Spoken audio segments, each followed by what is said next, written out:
Muy buenos días a... Good morning, everybody. So first and foremost, you'll allow me to describe how we are sitting down. So from right to the left, we have Virginia Carcedo, Secretary General of ONCE Foundation. We have Carlos Velázquez, the mayor here in Toledo. And on my left, we have Patricia Franco, who's the Councillor of Economy and Companies, and we have Enrique Alarcón on the left. So thank you very much to you all for being with us. Today, I will be the Master of Ceremonies because our President, Anxo Quiruga, unfortunately can't be with us. He's working very intensely, and he's about to be able to be bilocated. But if you allow me, I've been given a speech because we don't have much time. I just want to convey the concept of not leaving anybody behind. It's one of the supporting frameworks of the SDGs and Sustainable Development for 2030 agenda. This is basic for people with disabilities because we are used to be left behind, and we see how social progress entails that there are improvements for the vast majority of the society, and we are permanently behind. And we've seen this in many aspects. Social progress, inclusion progress, when, for example, a person with disabilities was excluded, for example, the internet. The internet is something, it's an inclusion element because the internet is generally accessible. But when they hadn't taken this step, it was very difficult to be used for someone with disability. For example, a blind person, when they didn't have websites with screen readers, someone on a wheelchair, for example, if had problems with their hands, maybe they couldn't browse on the internet. So sometimes we are left behind, and unfortunately, this is happening in the new working environment. So decarbonized economy, digital economy, rural economy, circular economy are leaving people with disabilities behind.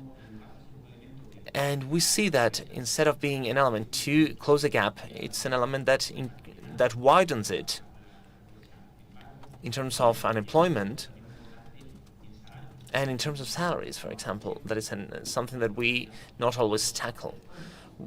People with disabilities are usually poor workers. So with this project, with this transnational workshop, we are trying to close this gap and not to leave anybody behind. And we understand that skills, education based on skills, are key. These soft skills that will allow us to be resilient and will be able to adapt, will make us adapt to the labor market. We are living at a very difficult time because the labor market is changing and we are trying to move in this labor market, and this is why we're trying to work in all these ideas of work based on skills. And it's great to have the European Year of Skills. We have the perfect excuse to do it. And without further ado, if you want, I'll give the floor to our friend and colleague Virginia Carcedo, that is a co-founder of the project. So I think that you need to get close to the mic. Co-founder, that's the first time that I've been called such thing. Well, good morning, everybody. Bonjour, good morning.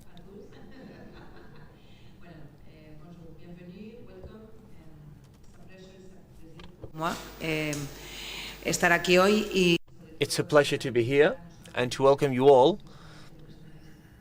not only people representing COCEMFE or Insert Empleo, but also the transnational entities that have shared this project with us.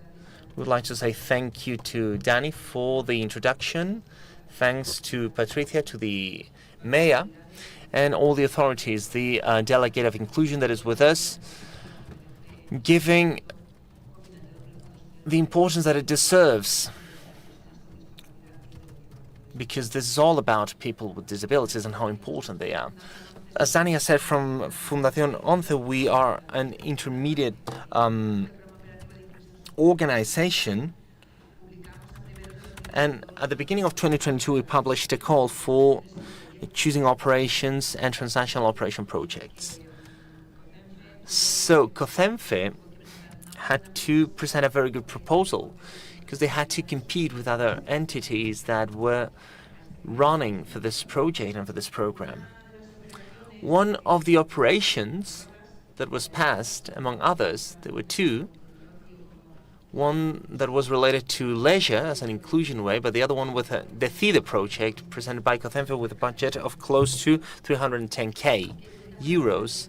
That is co-funded by the European Social Fund and the Fundación 11 and the House of Disability, so to speak, for a 2-year funding. The general goal was to foster labor inclusion of people with disabilities through creating theme networks that allow them to update and enrich the methodology available at Spanish and European level, as well as the unification and transfer of knowledge with entities from the public and private sector. That's very important. So the main activities of the project have been quite a few. I would like to mention the identification of the best practices for people with disabilities from COCEMFE, Inserta, and the involvement of key stakeholders of the employment services, among them technicians, users, people, collaborators, etc. It's very important that we have everybody's voice here. And the writing of a document about the analysis process, a parallel project that has to do with training, to set the good practices, to see whether these good practices are the ones that we have, the exchange of methodologies and tools for work inclusion of people with disabilities at European authorities, for example, different visits, online events, face-to-face events. This is such a day, for example, and the project has been organized and set up around a multi-level participation system that is allowing that every entity that participates have a space for discussion and reflection to improve work inclusion to improve employability conditions of people with disabilities. The entities that are here is COCEMFE in Spain, COGAM and CLM Inclusiva. Of course, we have Enrique here, COCEMFE Badajoz, Cáceres, Aragon, by Foundation DEFA, Inserta Empleo in Spain, too, professional rehab center from Gaia in Portugal, Phoenix in Norway that has not been able to make it because the representative has had a problem. EPIC from Slovakia, Tavitan Slav Dumont from France, and other entities. So there's a great representation from many countries and different sensitivities, so to speak. So from Fundación 11, we have not only passed the project, but also through Inserta Empleo, we put our know-how in common in order to try to share with the other member states the experience and the model of both entities, the model of the country, of the ONCE, as we've said before. The teams of the entities are sharing our experience in seeing the employment needs of people with disabilities. And in the first stage, there have been quite a few, but during the first stage, there was a meeting between Inserta Empleo and COCEMFE to analyze both functioning methodologies with the participation of the territories that I've mentioned before. And there have been different actions that have made the project progress with very good results. This day finishes that exchange, and it will set a roadmap to agree on paths to create work opportunities for people with disabilities and to share this know-how of our knowledge with the entities and the administrations. We think that it's interesting to have the administration here because we can share with them what we want. What we want the inclusion for people with disabilities want to be. It's about sharing success stories to create a more inclusive and social Europe. As Tania said, we want to have into account the talent of people with disabilities, and we don't want to leave anybody behind. Thank you, and let's go for it.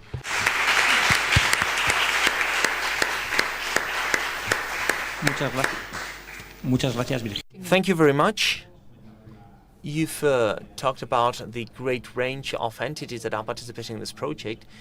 It's more than 100 people here, more than 200 people online. In Toledo, well, this will be the European capital city of skills. And well, thank you very much, Enrique, for your collaboration, because your entity is very well considered company, and it's a great pleasure to have you here at your city. Thank you very much, Danielle. Good morning, everybody. Welcome, everybody, to this interesting day that we are going to celebrate. So first of all, I would like to say hello to all the European entities, national and regional entities, that together with the representatives are with us this morning. Thank you, dear Patricia, Councillor, for being with us in such an important day for people with disabilities in our region. And thanks, dear Mayor Carlos, Mayor of the City of Toledo, on our best wishes for this new stage of your life. We hope we can share many moments like this one. Of course, we'd like to say thank you to the European Social Fund and Fundación ONCE. Thank you very much, Virginia, for co-funding avant-garde programs like this one that is fostering the European cooperation programs among entities that work on work inclusion for people with disabilities, either physical, organic, or sensory disability. This program for our organization goes the extra mile in terms of methods and process in our service of work intermediation. We have the possibility of enriching methodologies and tools through a common space that has been created among the European entities that are here participating during this day.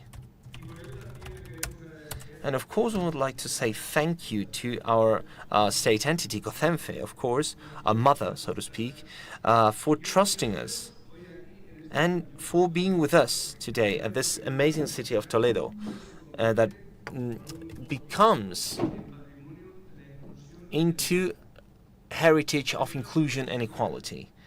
Professionally speaking, it will entail sharing experiences and knowledge that will make us better experts. To be better experts is one of the keys to create quality work. Only through experiences and accepting mistakes, we can draw our own conclusions to keep on moving towards the necessary success of work inclusion. To learn means to grow, and to grow means to progress. Nobody can stop it. We have to dodge all the barriers. We should reflect on our mistakes, and of course we should get over them. To live is to experience, and this is part of our human essence and our instinct of curiosity. That's a key element to be able to have that principle of fight that characterizes our movement throughout our history. To share knowledge and experience, we should have competitive advantages, and we will improve in terms of solving problems of productivity and performance, and we will improve in our goal fulfillment. This is about improvement, the quality of life for people with disability and their families. Our technical teams have created a collaboration and work environment that for months has created a contact network among users, companies and entities, but always putting the person in the middle of the action. As it has already been said, the exceptional situations require original responses. The third sector authorities, the social sector authorities, live in a constant exceptionality, and our entities going throughout barriers should try to accomplish a system that is more complete in terms of inclusion and accessibility. It's a task that is important, that is really motivating, and it's really exciting. Of course, it's not possible to do this without constant support by all the administrations. And they have to help us without any kind of exception, and it has happened up to now. Patricia. So if we take Europe as our big country, as state of states that are leading policies for the real inclusion in the labor market for people with disabilities, here lays our challenge as a European society to face the task of reducing social inequalities, unemployment, migration crisis, to build a greener Europe, to close the digital gap among its territories, and of course to protect the rights of people with disabilities. It's a difficult task to speak about rights. In Europe, people with disabilities say that have 4 times more health needs that have not been satisfied. Or if people with disabilities have double odds of leaving school too early. Or if 1 out of 2 people with disabilities feels discriminated. We can't speak about rights when the risk of poverty or social exclusion is 150% higher among people with disabilities. And of course, we can't speak about rights when women with disabilities have between 2 and 5 more odds to suffer violence compared to the rest of women. We need to have an urgent political response about improving the economic and social situation of people with disabilities, using as a guideline the Treaty of the EU and the Fundamental Rights Chart of our EU. I would like to finish by saying, speaking about the principle number 17 of social principles pillar, that says that people with disabilities have the right to be supported so that they can have a decent life. They have the right to access services that allow them to participate in the labor market and in society, and they have the right to a work environment that is adapted to their needs. Thank you, and have a very good day of work.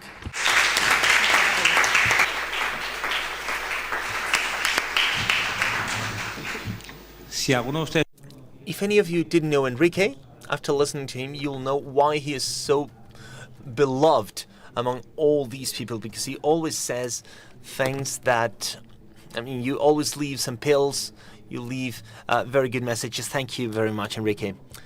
Yesterday I had the chance of being with the councillor at an event, and I think that one of the key ideas of this event is working together, third sector, public support. We were speaking about this yesterday, and today is a perfect forum to say this. With this government, we felt that we have been heard by all the authorities. We've always felt that this authority has helped us co-create the social inclusion policies of people with disabilities and work environment for people with disabilities. We said thank you yesterday, and we would like to say thank you again today. And something that is very important, I'd like to ask you to say thank you to the Councillor of Wellbeing for allowing us to be here. So I would ask you to say thank you to them because of having us here today. And the floor is all yours, Patricia. Thank you.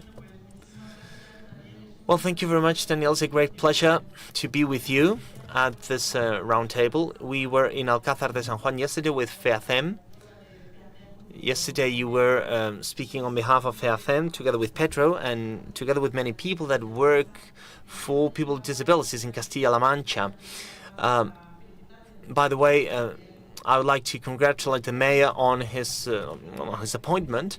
The mayor was asking me how comfortable I was out of my department, and I was telling him that I always feel very comfortable because at this department, social welfare and health, taking advantage of what Enrique has said in terms of health for people with disabilities, well, I come here quite frequently, and it's clear that from the department that is led by Barbara, my colleague, we have a very transversal policy in terms of disability, in terms of work. Nuria Suz, the vice chancellor, knows it very well, and Julian, our provincial delegate, knows that very well too. We are a team, we work in a team, and maybe this is one of the keys that has this work based on skills. I would like to take the opportunity to say hello to Virginia. It had been a while since we last met, but it's always great to listen to her. And as Daniel was saying, well, learning next to Enrique is always amazing. Carlos is a witness of how someone with that capacity, that great brain, allows people that are with him to learn constantly in activities or sectors where we all have that awareness, but something we make mistakes. I'll try to be very brief because I know that we don't have much time. As Daniel said, I had the chance of being with you yesterday, and although this is a very different forum, I would like to say on behalf of the regional government, I would like to say thank you to each and one of you that are here from Castilla-La Mancha, from out of Castilla-La Mancha, from other places of Europe, from France, from Ireland, from Portugal, from Slovakia. Thank you for being with us in Castilla-La Mancha, in Toledo, in this amazing city. And thanks for the work that each and one of you are making at your work centers. And that's the best connection and the best work that you can do in order to change people's lives. So thank you for being with us. Thanks for giving me the chance to share this 2 minutes where I would like to launch a couple of reflections this day, and of course congratulations on that new Decid-E program that is included in the European funding of the social fund. I think that's quite right. This session is included into the European Year of Skills. Europe, and today that, we have different people from different countries here, Europe made us equal many years ago when Europe was very diverse. The different needs of the different countries were very different, and that has been shown with the COVID crisis, how Europe has brought everybody together to fight against a common target. In this case was the virus, the pandemic, and the consequences that I'll tackle in a minute very briefly. But if Europe was able to do this, now that we are in the European Year of Skills, I honestly think that skills can make us equal to. In the regular work environment, skills make us equal because it doesn't matter where you were born, what funding you've had, where did you live. If you have these skills, if you develop your own skills and abilities, what work opportunities you have, sometimes where you are born, where you study, paves a specific life, and you will have to face it. And right now with Enrique, I was seeing that, well, for this while that we've been here, he had to tell me, hey, get the mic closer to your mouth, remove the cap of the bottle.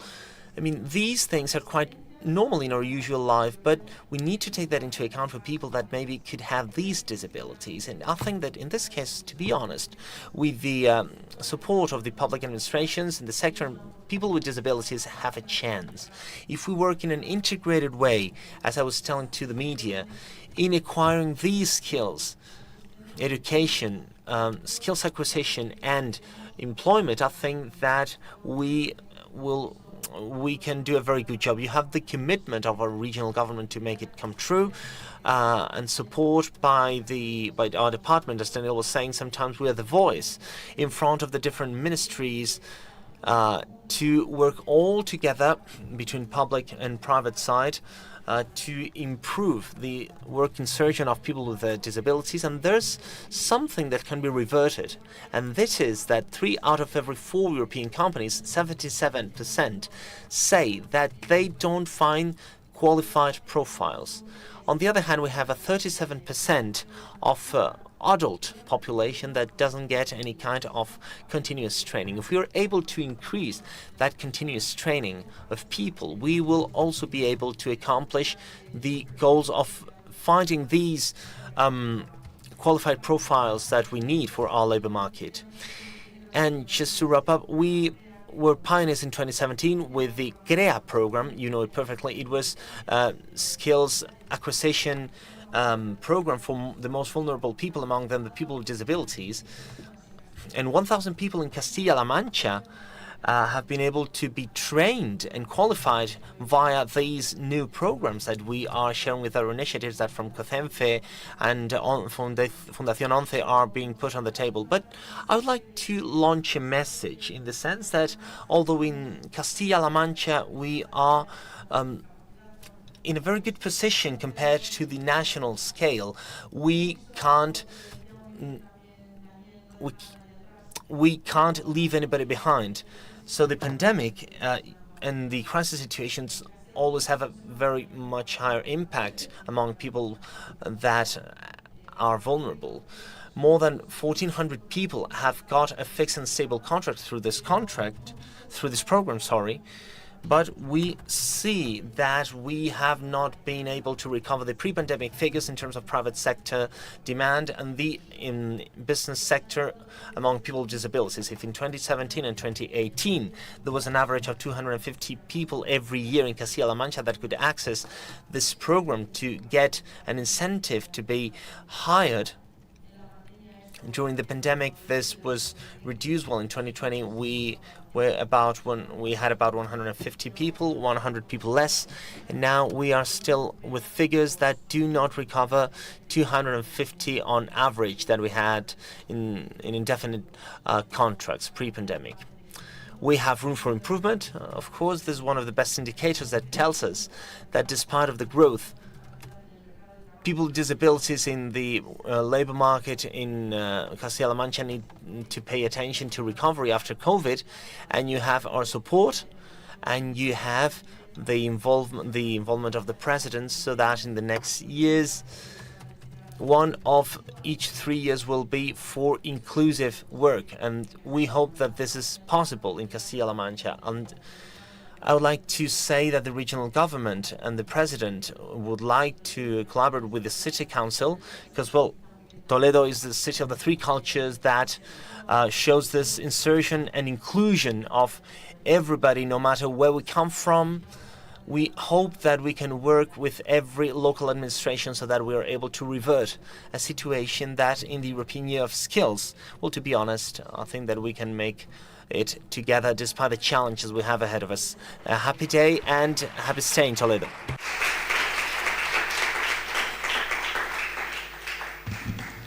Muchas gracias, Patricia.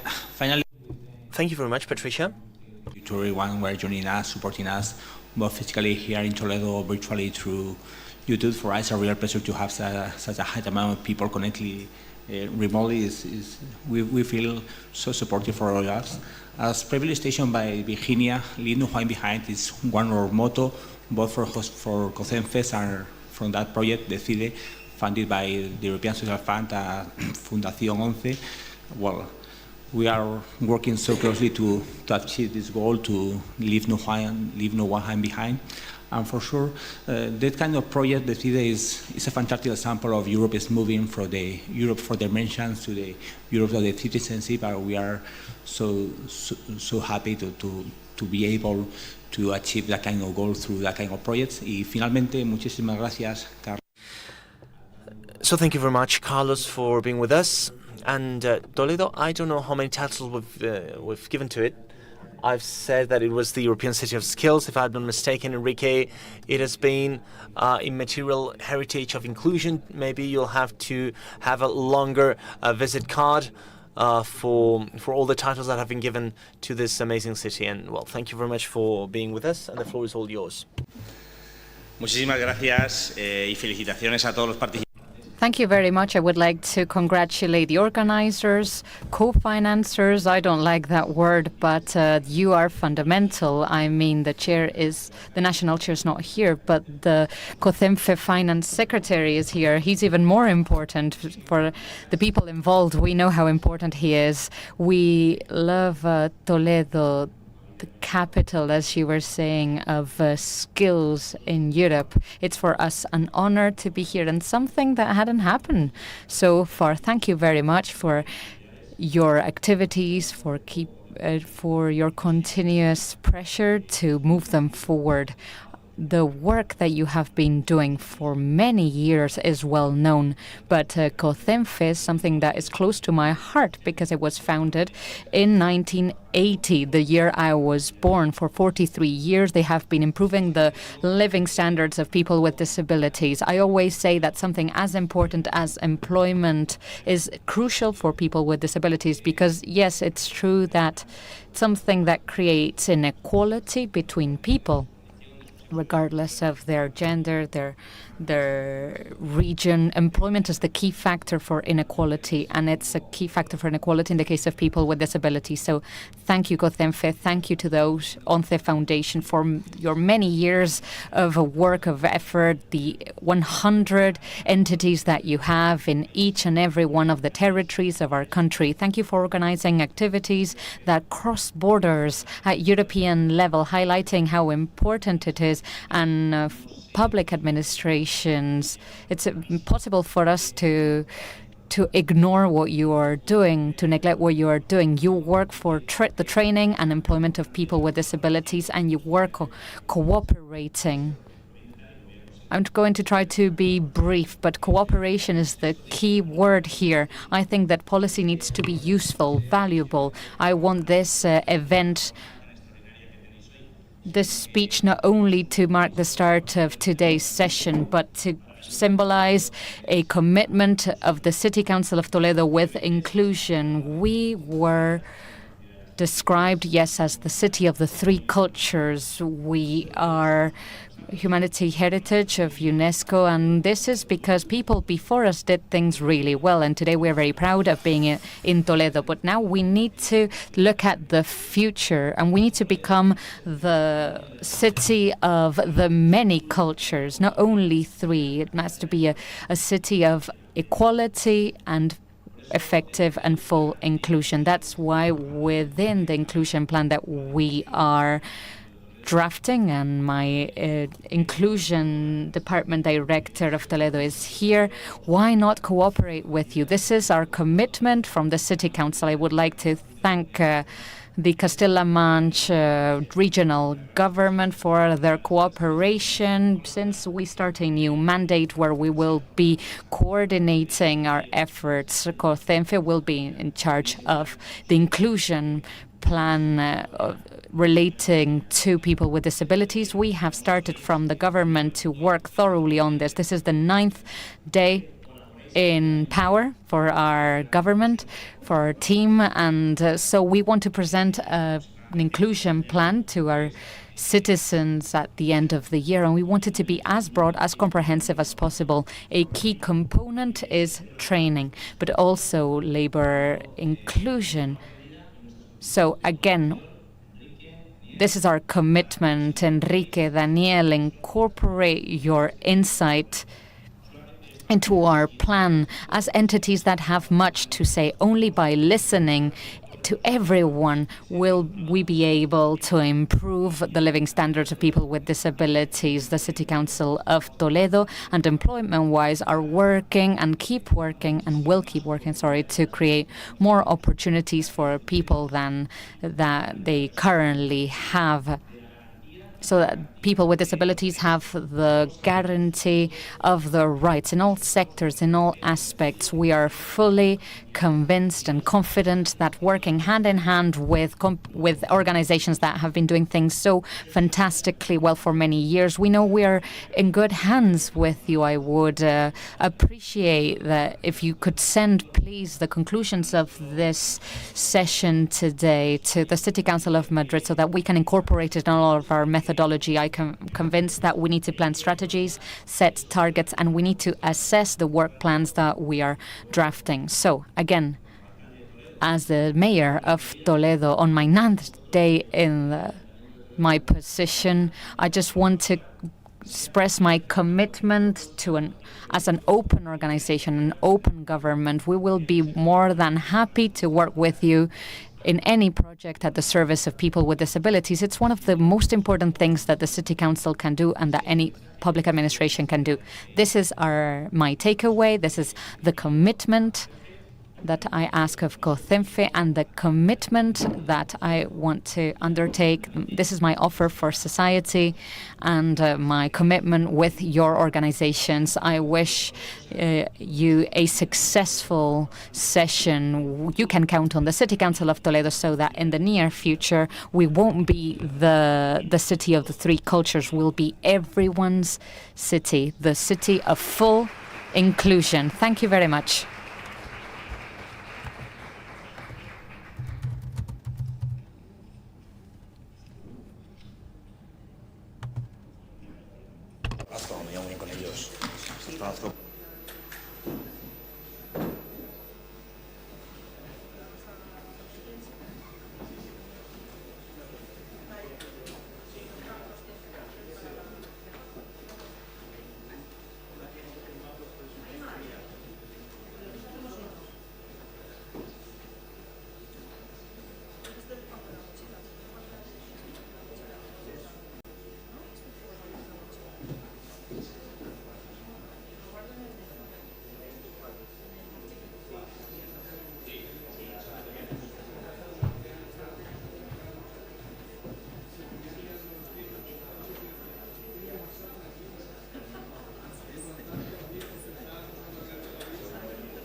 Sí, no.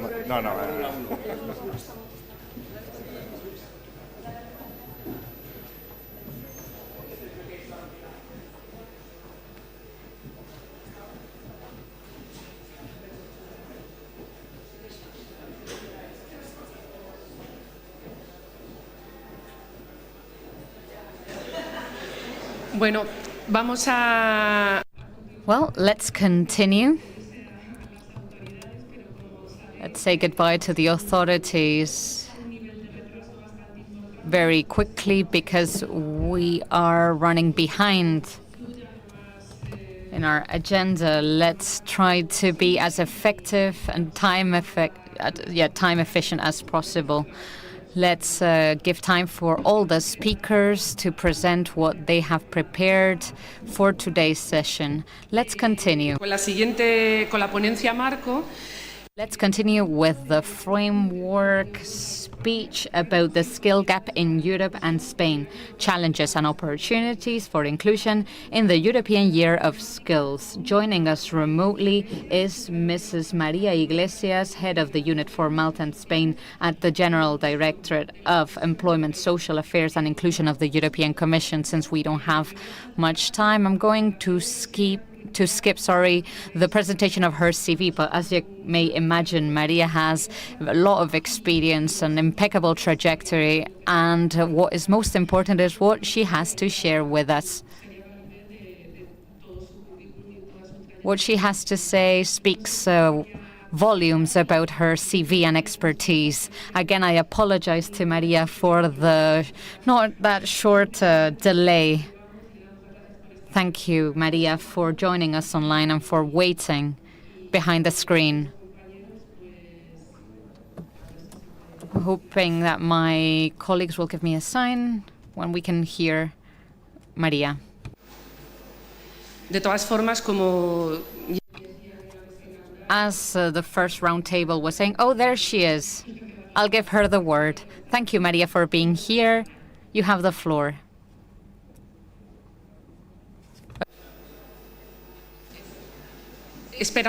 Wait a second, Maria, we can't hear you. Let's see if we can solve this technical problem. We can see you, but we can't hear you so far.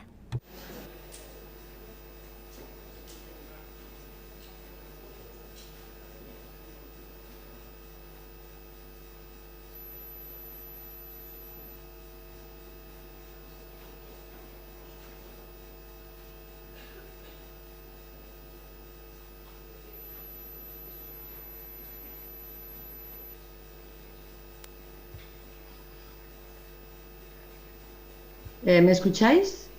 Can you hear me now? Yes, perfect. Thank you. Good. Thank you very much, first of all. Good morning. It's a beautiful morning, and I would have loved to be in Toledo, but unfortunately, I couldn't go there. But I'd like to join you online instead, and thank you and greet you all the attendees, both online and present in Toledo, and all the organizers of the event. I would also like to congratulate COCEMFE for their excellent work developed for the active inclusion of people with disabilities. As we've seen, the project was extremely successful. Within our operative programs, we know the project really well. I would also like to mention that projects like the Decid-E Project, funded through the European Social Funds and the COCEMFE Foundation, these are wonderful examples of good practices and how at European level we contribute very specifically to the promotion of social inclusion. If we really want to achieve tangible, effective inclusion socially, it's not only about bringing people closer to each other or providing the same opportunities to everyone. No.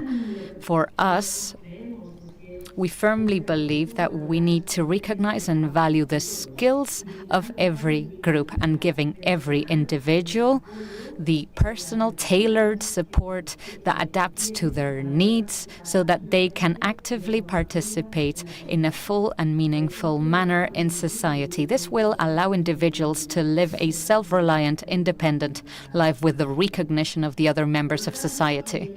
Therefore, as part of this presentation, I would like to focus on how important it is to highlight the skills of people with disabilities for their active inclusion. From the European Union, we consider that active inclusion and skills represent or have a huge role in digital transition, in the green transition of the European Union, which is another of our main priorities. Skills, capacities, capabilities are a huge vector, and their development promotes a crucial or represents a crucial policy, and it moves us towards the European Union that we want to become. Today, I've already heard general information and about figures about the skill gap in Europe and Spain and how it specifically impacts the most vulnerable collectives, such as people with disabilities. But I would like to share a presentation. Let's see if I'm able to technically. Give me a second. ¿Dónde tengo la presentación?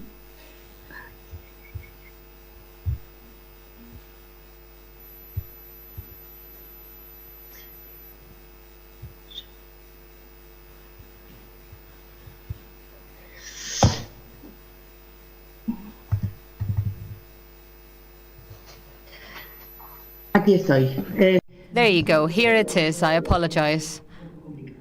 I find it a bit complicated to share documents on Zoom. So as I was saying, I wanted to focus my session today on the skill gap in Europe and Spain and how it impacts people with disabilities. The work gap or labor gap is calculated in the European Union in a way in which we find that only half of the 42.5 million people with disabilities have a paid job. 15% of the world population have in an age group where they can work, and they have a huge potential for economic and social growth. In Europe, only half of people with disabilities have a paid job. The European Disability Forum published a report in the last April that highlighted the persistent gap in the access to high-quality employment. In this scenario, women, as we can see on the screen, and the youth with disability are even more disadvantaged. Only 49% of women and 47.4% of young people with disabilities have a paid employment. If we look at the country data, we see that Spain is in a shocking, alarming situation. As a good piece of news, I would like to mention that the digital gap between people with and without disabilities has decreased in the past years. The bad news is that when we analyze full-time employment rates for women with disabilities, especially out of the 11 European countries including Spain, women with disabilities are discriminated in all of them.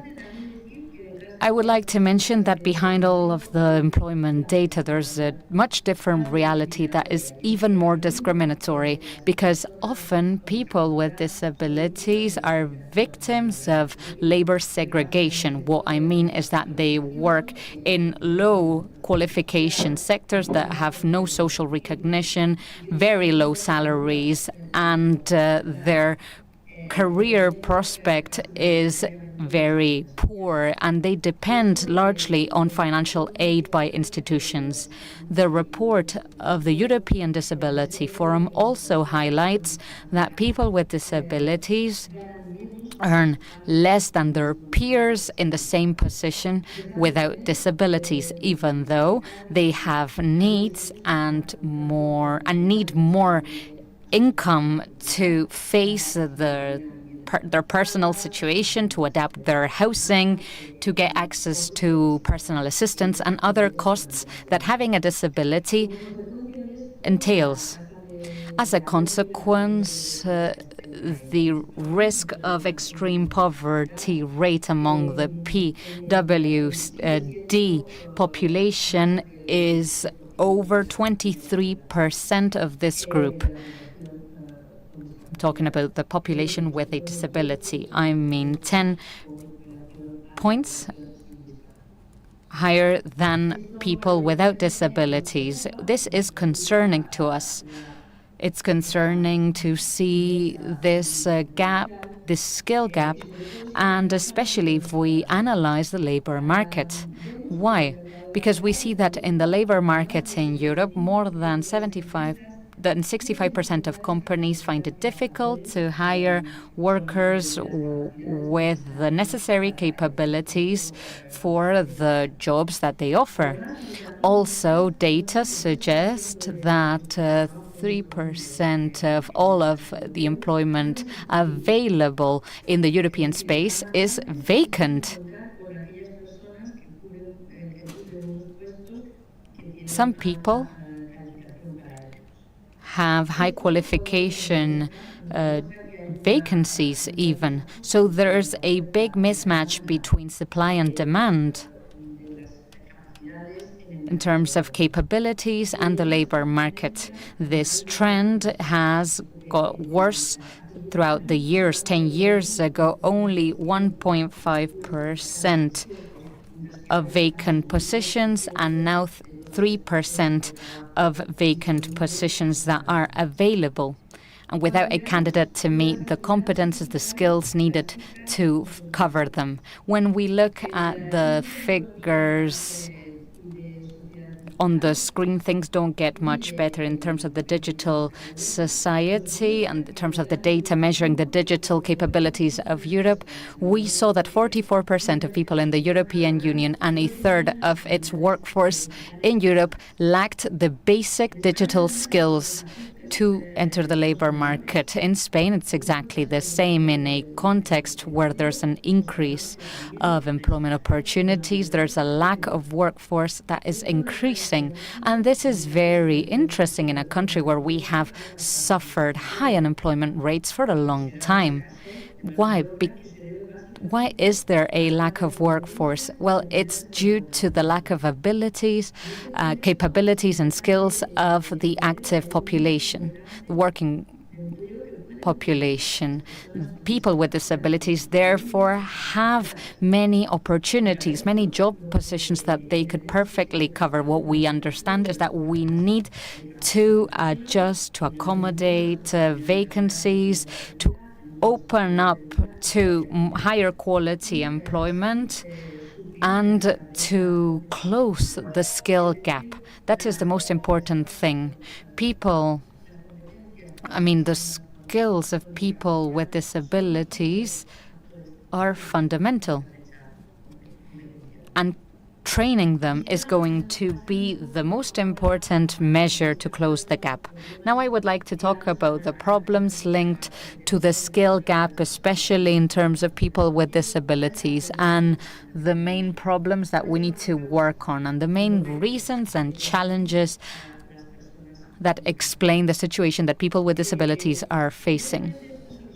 This is the result of a series of factors. For instance, the result of study models, lack of permeability of the third sector and the labor market, discrimination, marginalization of certain groups the lack of access to emerging markets, the lack of access to physical and digital spaces, things like that. Now I would like to briefly analyze some of these challenges. One of the main challenges for us is an inclusive and high-quality education for people with disabilities. This doesn't only mean giving them access to education. It means transforming our educational system and promoting the respect for differences. We need to educate, highlighting the values of diversity. It's very important that we invest in training our teachers and professors and providing support in the educational environment so that people with disabilities can fully develop their potential. Indeed, the role of education is key when it comes to the labor inclusion of people with disabilities. It is especially significant when we look at the impact of education. It's much more relevant for people with disabilities compared to their peers without disabilities. In other words, having a disability represents a disadvantage also for people with higher education levels.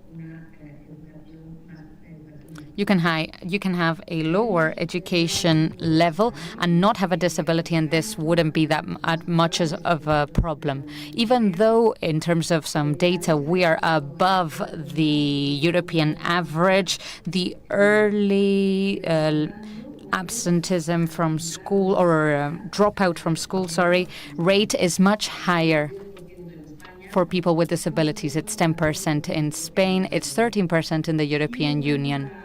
And when it comes to the gap of participation in third-party education among people with disabilities, Spain has more favorable results or figures than Europe. If we compare it, it's 7.4% in Spain, 11.8% of the European Union. In the European Union, only around 30% of people with disabilities have a third-level education degree or certificate.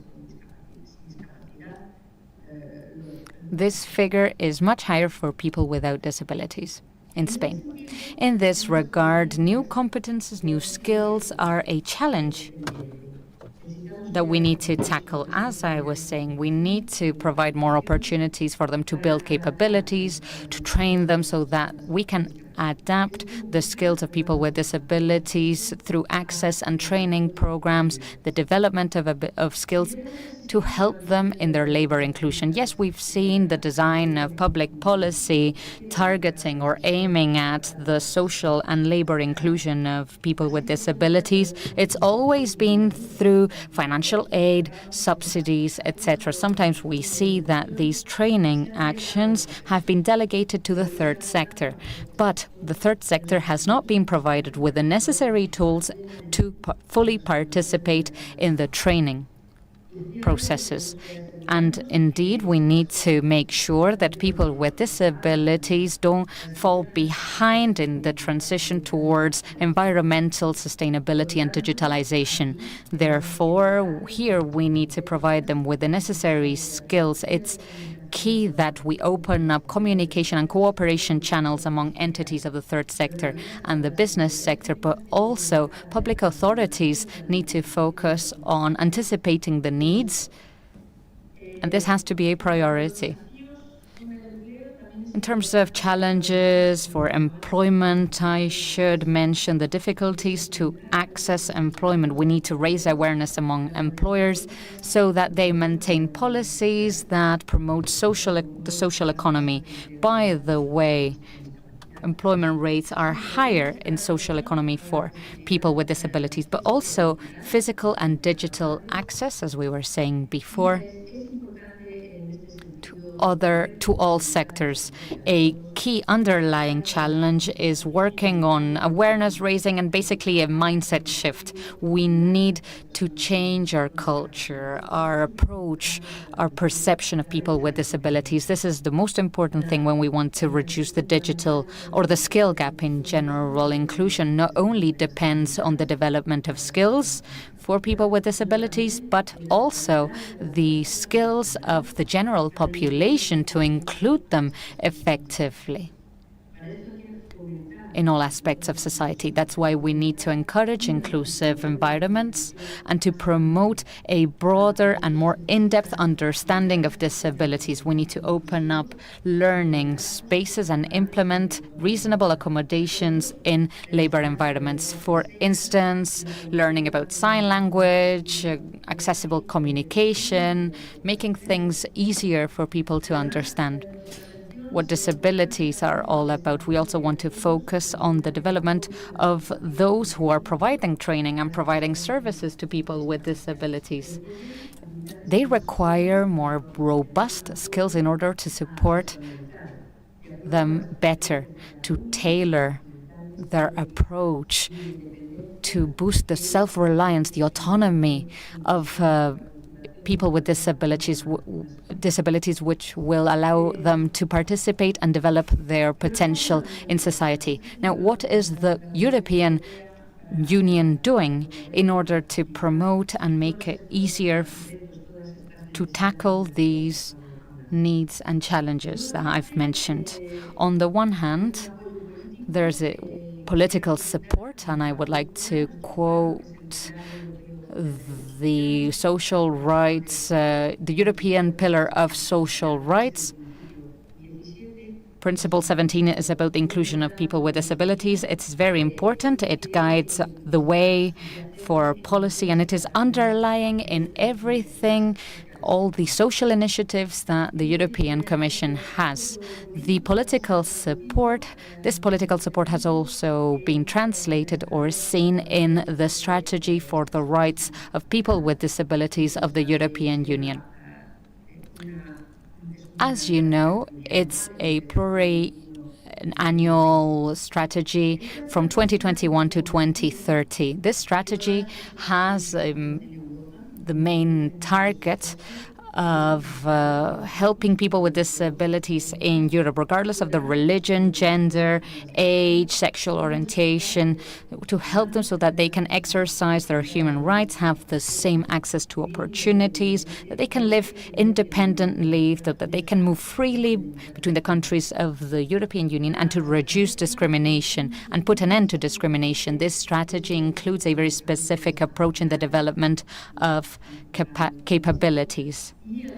And also, it lists different programs, acts, laws, and actions by the European Union that will contribute to the improvement of the exercise of rights of persons with disabilities. In particular, in terms of the development of capabilities, we've tried to focus on those that are related to emerging markets, for instance, digitalization or the green transition. I would like to list some of our flagship initiatives coming up and stemming from this strategy. For instance, the disability card that will be standardized in the whole European Union. This year, we would like to implement it to make it easier for people with disabilities to move freely around the European Union. We have planned the creation of a resources center that will be a platform to exchange good practices in terms of accessibility. That will be called Accessible EU. This year, we want to publish a guide of good electoral practices to guarantee the political rights of every person with disability. We are preparing an independent life guide for all the member states, and we want it to be available this year. We will tackle topics related to skills, and this dimension is key to favor the labor force in social services and communities in order to support skills that foster self-sufficiency from people that come from institutions, or young people that go independent from their families. Next year, we want to set a quality framework for social services for people with disabilities, and we will set a platform of disabilities to bring all the national and European authorities together that will collaborate with the implementation of this strategy to set indicators and to monitor their implementation. And we are developing an initiative that is aimed at guaranteeing the employability of people with disabilities in the institutions of the EU. That sometimes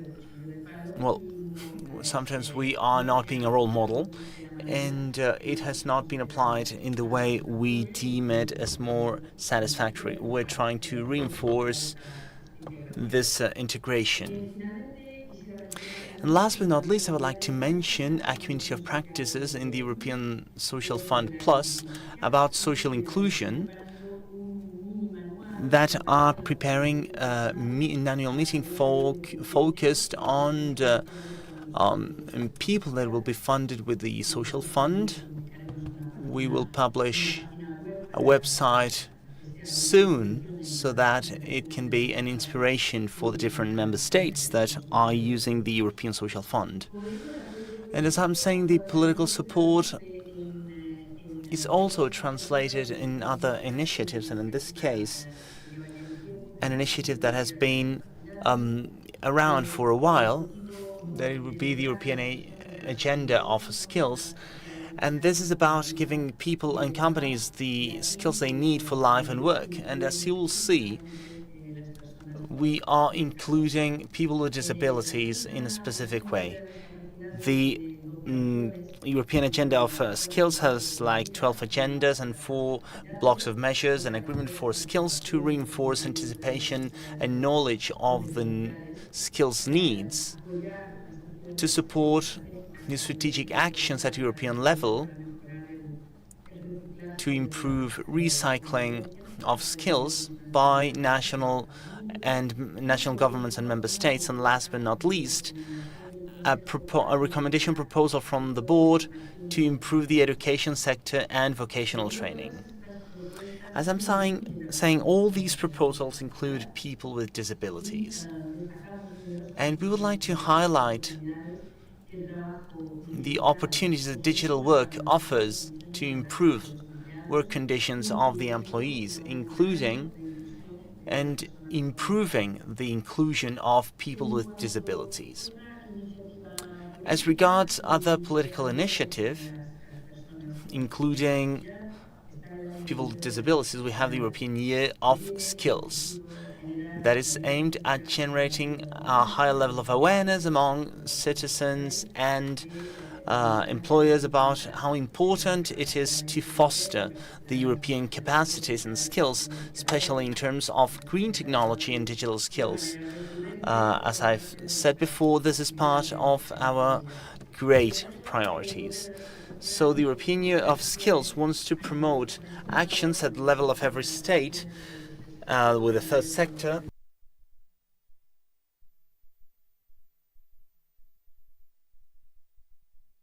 in order to favor all these skills, and we consider that it's an opportunity to help people with disabilities in the work environment and society. So I would encourage all the initiatives that are being developed to be included in this year of skills.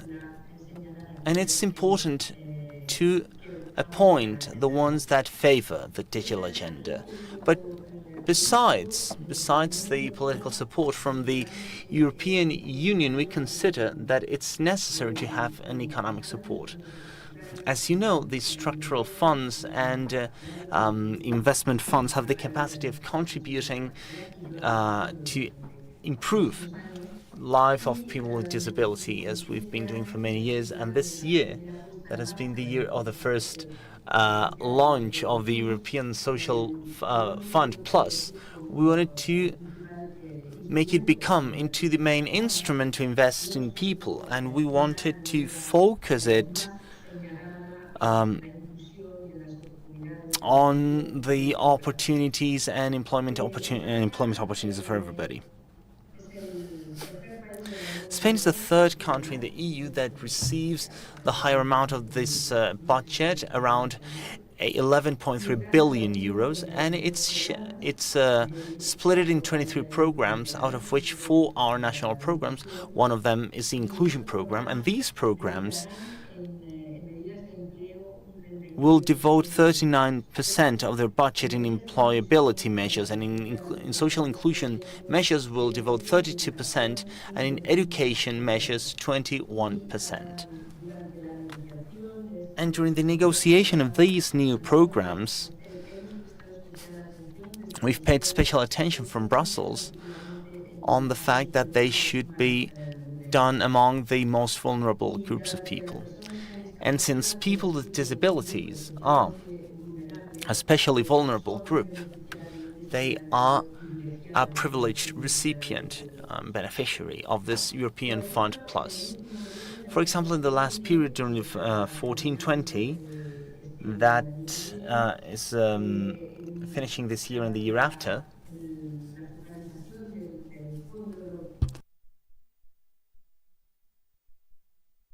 this European Fund Plus reached more than 460,000 people with disabilities that participated at different social and labor insertion pathways. And many people got a job and they were able to set their own business, and out of which 13% were people with disabilities. It's important for us to highlight this great success at Spanish level and to encourage you all to improve these figures. So people with disabilities during years 21 and 27 are an important part of all this. And we've wanted to be focused. We've wanted them to be very much focused on these actions. And in the following years, more than 250 million will be for accessibility measures for quality education for people with disabilities, with a special strengthening of services for children with special needs.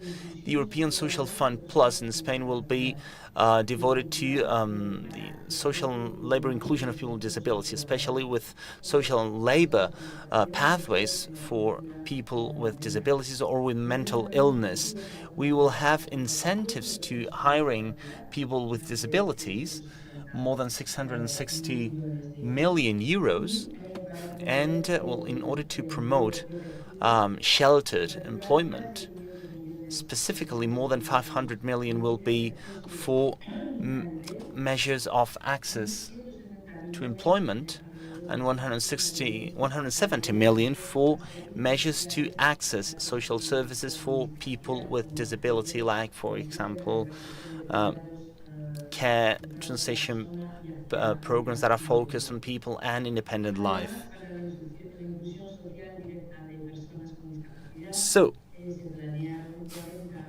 40 million euros were added for people with disabilities besides. So,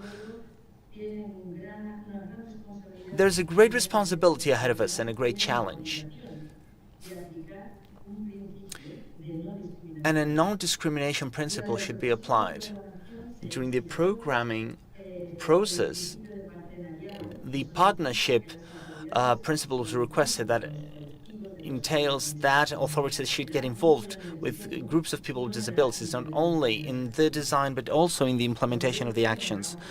Of course, in the monitoring and assessment work, the local authorities that implement the social fund actions will have to explain how many beneficiaries have participated in different actions.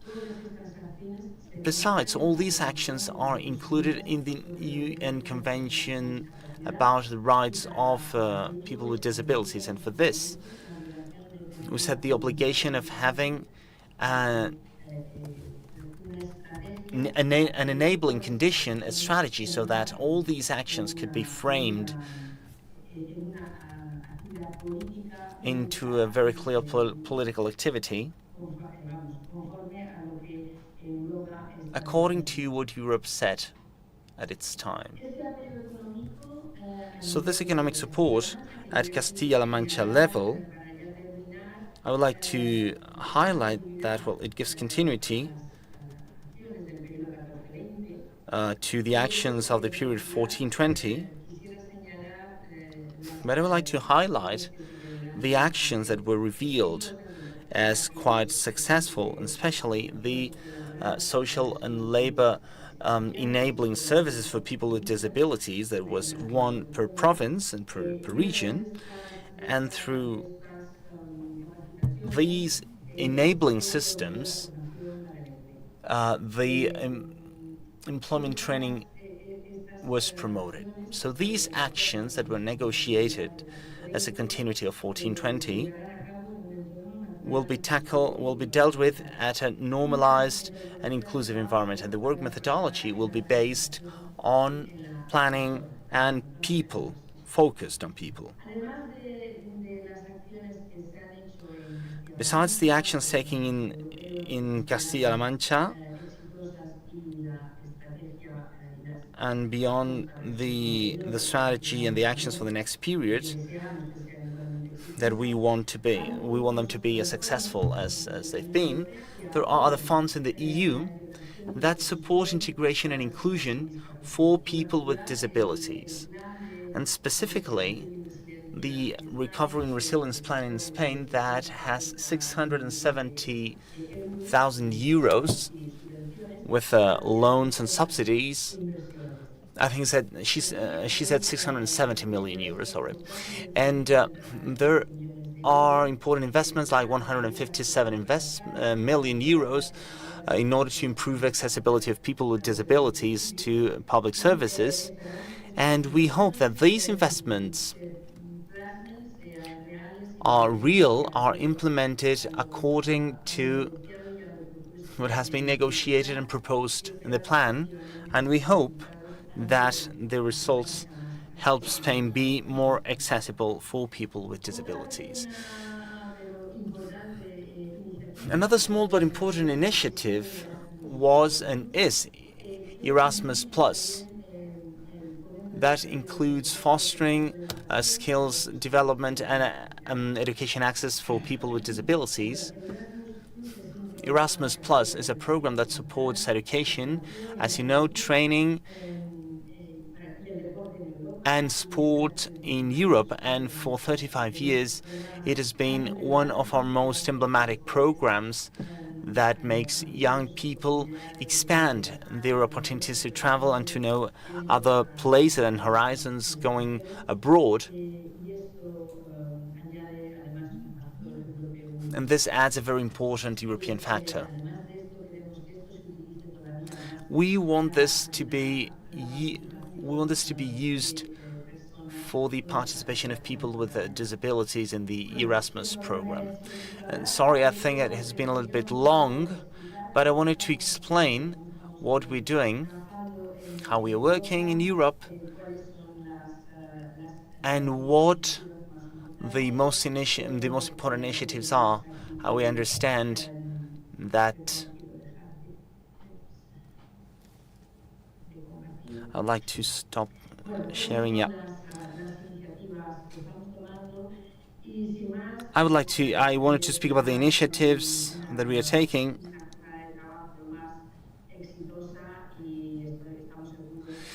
But anyway, I think that you are going to have a very good day, and we think that it's going to be an important point, an important milestone in improving inclusion of people with disability. Thank you very much, and have a good day.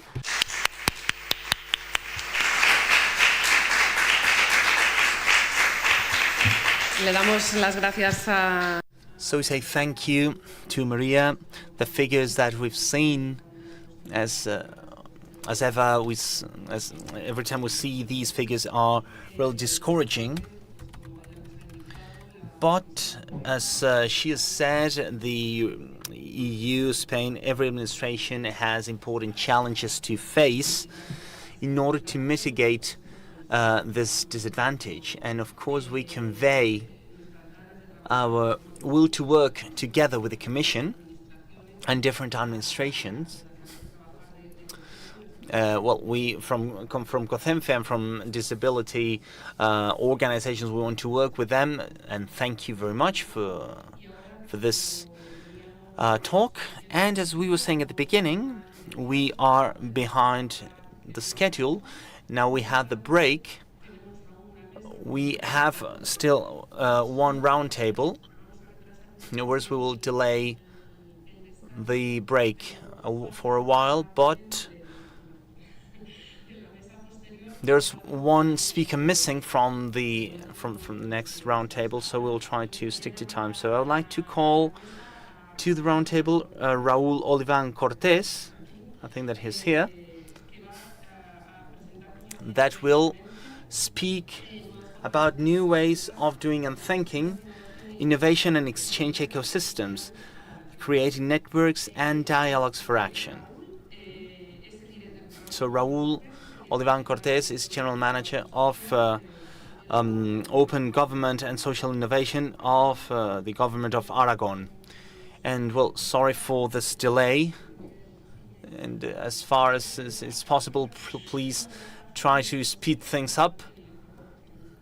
But of course, we want you to tell everything that you had thought about. By the way, just one question: is there a hand mic? Yep. If it works, I think it will be better. Okay, so you have the hand mic, and the challenge is that we have the break after you, so people will want this roundtable to finish. Well, I was going to stand up to make things a little bit more dynamic. Let's see if we can see the PowerPoint. Yeah, there it is. In English, it's a little bit more sophisticated. Because I'm going to speak Spanish, but believe me, you're very lucky because it's horrible to hear me in my perfect British accent. It's preferable the traduction service. Y volviendo al español, pues vamos a dar. And if we go back to Spanish, let's start to let's start with all this, just to stick to time. Let's see if I can make this work.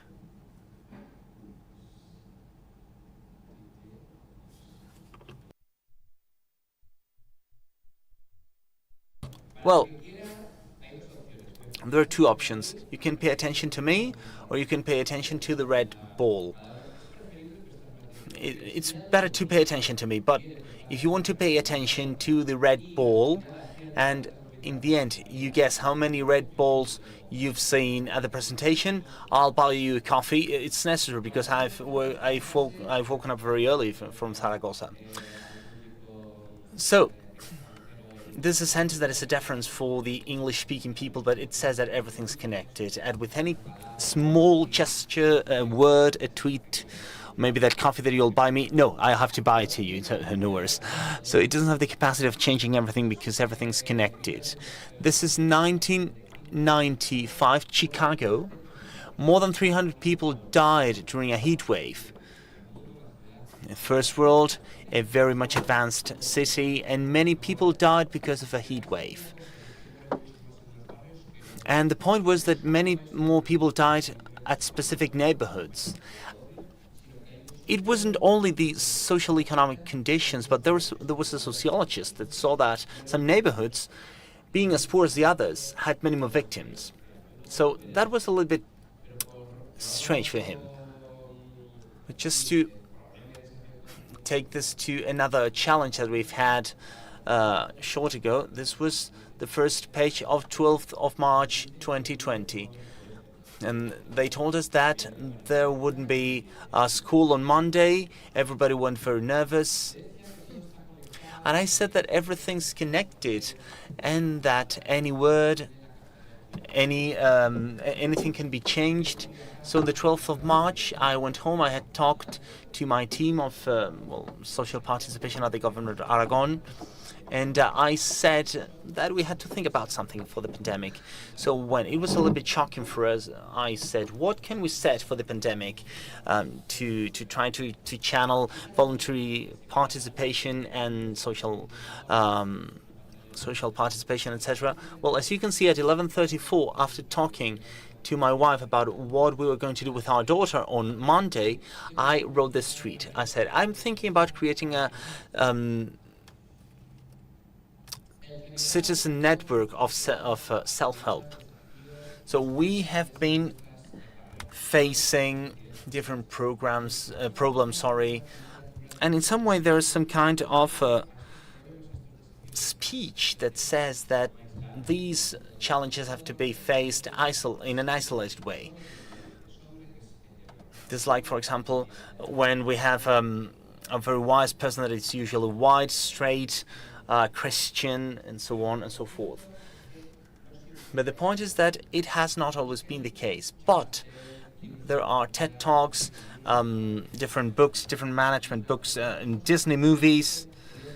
Everybody is still speaking about this entrepreneur, lonely myth, that genius, that hero. And this was Newton, that, well, an apple hit his head and he thought about the theory of gravity. He was a genius, but this story is a lie. It's a legend. Or another genius that we usually see when we speak about innovation, Steve Jobs, that changed our life when they created the iPhone and the way we get along with each other. By the way, another apple and with another red color. And this is the meta-history of our Christian civilization. Adam and Eve, well, this is the first time that we see a woman and we see her and she screwed it up. She ate the apple.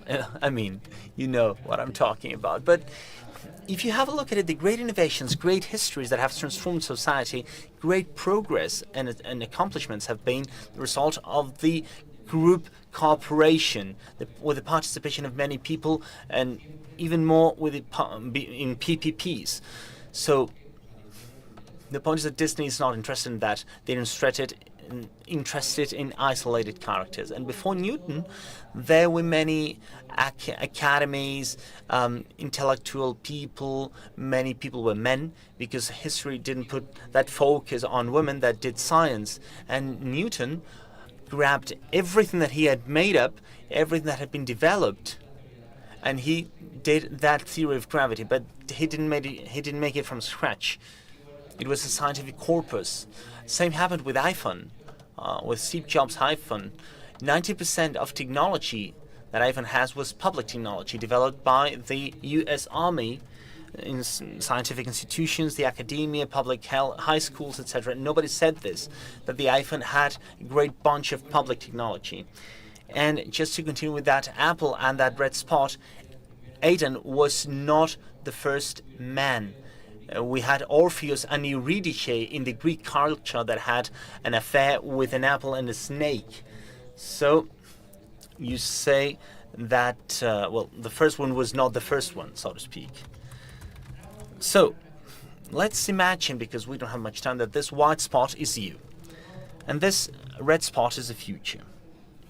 So when we think of the future, we always think about two questions. First of all, if the future is going to be better or worse, and second, if I can have an influence on this future.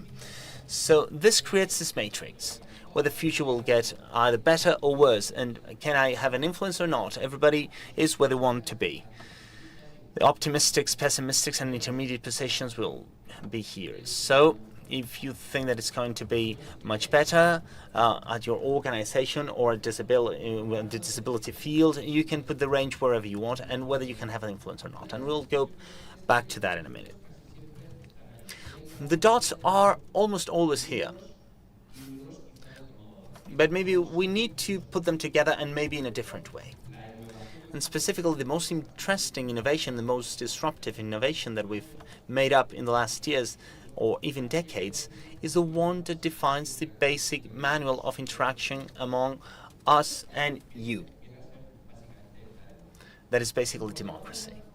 And below democracy, another concept that is highly related to the world of disability and the world of organizations, the third sector, etc., that's the idea of social contract that I want to tackle very briefly.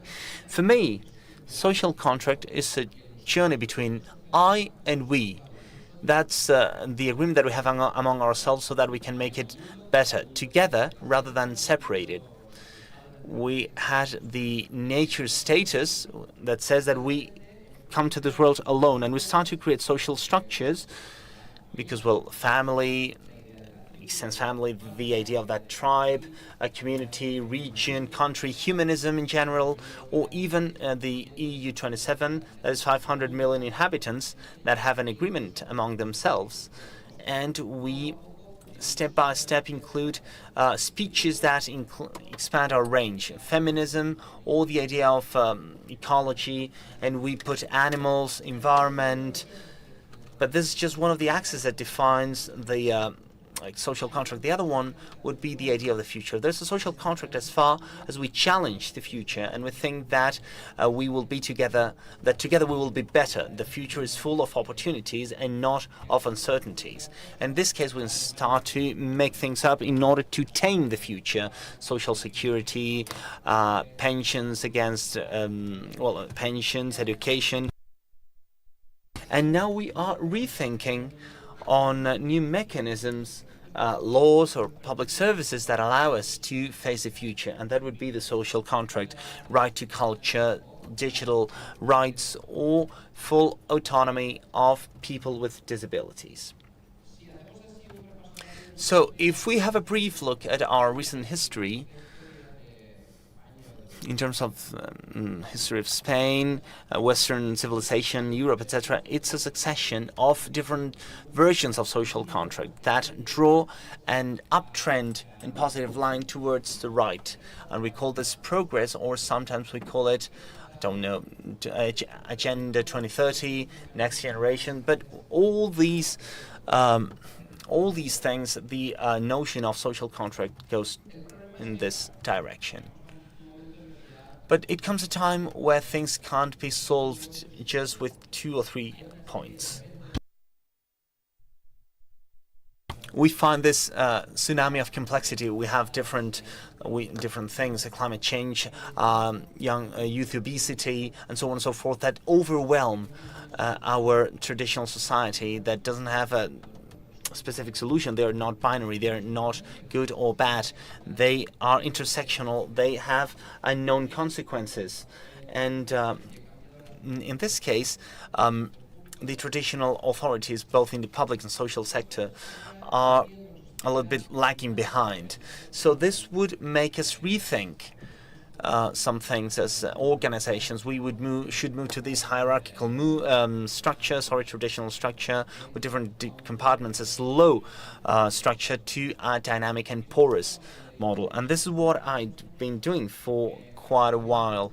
I've been asking some questions to myself. So if networks are so important, what are these social innovations ecosystems look like? How can we tackle these complex challenges? And I answered this with a report requested by the Ibero-American Summit.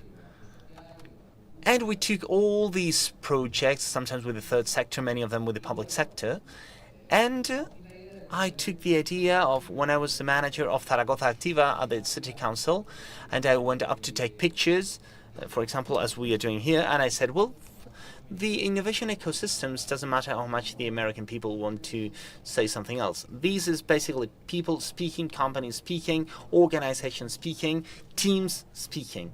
This is about conversations, about relationships and links.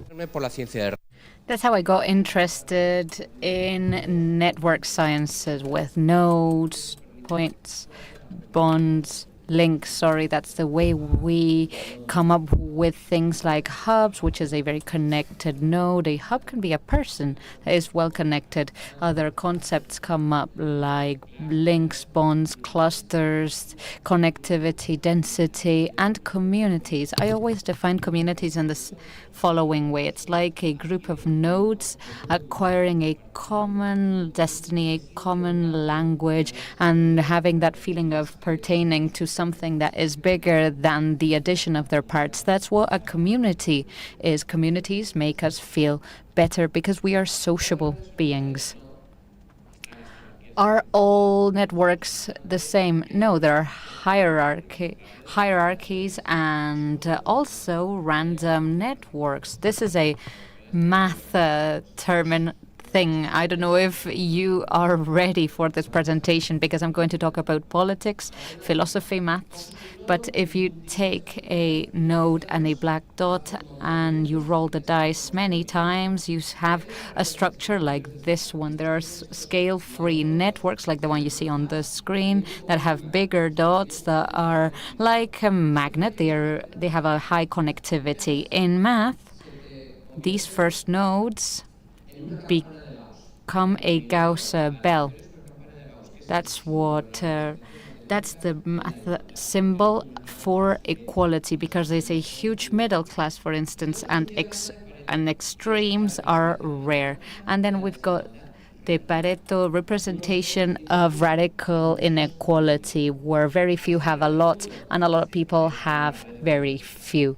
The world is close to a scale-free network. For instance, look at the airports in the US, the same thing for Spain, Germany. Many airports like the one in Madrid, New York, Frankfurt have many flights, and other airports have very few flights. Look at the GDP per capita compared to the global south. This is the Pareto diagram. We see the radical inequality. 1% of the planet has a lot of wealth, and there many people have very few resources. This is the most important idea because it has a lot to do with my conclusions. So what is the role of social innovation? What I foresee, or what I think foundations like CONCE or organizations like COCEMFE should have, is basically a dual force.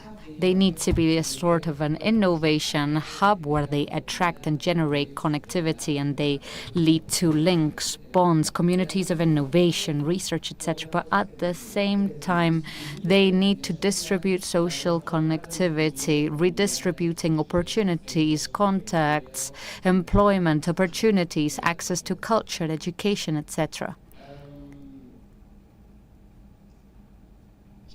What else? Chicago, 1995.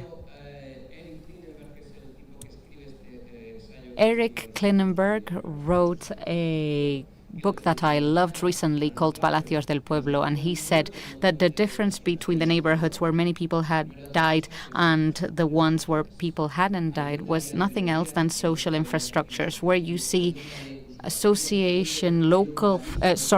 fabric, where you've got social interaction in parks, where you've got libraries, where there are informal networks. We're not only talking about social welfare and consolidated services, where there's more interaction, there are fewer deaths because people worry about each other. People call their neighbors, hey, do you have AC? Do you have food? Do you have water? All of a sudden, the informal network that might be neglected by local authorities becomes a key factor when it comes to determining the number of deaths, or impacting the number of deaths and crime in neighborhoods. Innovation ecosystems are everywhere. These are 7-meter tall cathedrals. It's like the Empire State Building. Look at the screen. You can see how many birds in a flock create beautiful shapes, more than they could do by themselves. Look at this page where you can see the value of the individual players of each team. My friend is a huge supporter of Betis, the Seville team, and what my friend saw is that the value of the players didn't add up to the value of the team. Same thing happened with the Granada football team. Regardless of having less valuable players, the value of the team, it was ranked 7th because of how much they could do when working together. Sometimes the addition of different parts is more than the addition of the value of the elements separately. Ecosystems are communities of communities, groups of nodes, organizations, groups of clusters, hubs with a larger or smaller distance. And when there's a feeling of pertaining to a group, that's when communities come up. Ecosystems are conversations, they're affection, the coffee break that we are going to participate in later. And just to give you more of an academic weight to my research, we should study the most important or prestigious ecosystems in the world, like the ones by Hardbar, IDEOOPS. I wanted to know what people were doing, the smartest people were doing. I studied 105 methodologies, not because I'm a human encyclopedia, but because I thought that behind all the blah blah, all the words, all the studies, I thought it's difficult to innovate differently in Toledo and in New York. And that's how I focused on creating this innovation hexagon. It's the model I've been working on for 3 years. There are 6 vectors that allow us to rethink any kind of human structure organization and to turn it into an ecosystem for innovation. It can be a library, a city council, an NGO, a social organization, a university. It's like a surfing board for us to surf challenges. The 6 vectors are opening up to what is outside: bilateral communications, empathy, listening skills, mixing, diversity, cross-sectionality, plurality in the environment of the people with disabilities. If only the same people talk over and over again, there'll be no innovation. You need to create dialogues between those who don't normally talk together, people who are different in terms of their disciplines. We need to mix adults with children, people with disabilities and people without disabilities. We need to speed up how we do things. The future is about the time we have. We need to be productive, time efficient, and we need to bridge gaps and speed up processes. We need to create prototypes instead of having a closed model for strategic plans that are very long. No, let's create pilot projects that are imperfect. Let's relate to our future in a more direct way, more intuitive way, through better pilot projects. Again, I want to go back to the idea of community. It doesn't go back to academics and experts. It's about general collective knowledge, getting people engaged, whether they are employers, users, citizens, and the idea of digitalization from a humanitarian point of view, so that any part of the network can become a hub, any stakeholder. That is what defines a innovation lab or ecosystem, and it's a lesson that we can learn and take back to our organizations, because these are institutions that agilize and create prototypes and digitalize, and basically that's how we define labs. These are devices that institutions open from the inside through prototypes that technology allows us to scale up. There's an ethical code. I'm sorry for speaking so fast. I know that we don't have much time. This is connected to soft skills. The 6 vectors of my hexagon are related to 6 roles that we believe are crucial in all organization that is innovating. You see these 6 roles by the same person, where you have 15 different people who jointly are communicating, becoming the philosopher, the activator, the doer, the designer, the connector. They have the digital role. I mean, it's soft skills, it's being solution-oriented, it's having the curiosity to innovate, to focus on data. These are just examples of skills that are increasingly important, and our expert from the European Commission was saying it before. The European Union is betting on these skills a lot when it comes to the training of people with disabilities, and that's why we are here today as well. I just wanted very quickly to provide you some examples. I'm not an academic, I'm a practitioner, and through Zaragoza Activa and Lab, the lab of the open government of the region of Aragon, I have created a series of initiatives through the open government platform. We designed in a participatory manner all of our public policy. Almost all our public policy has that layer of participation, of collective knowledge. We also created Visual GOB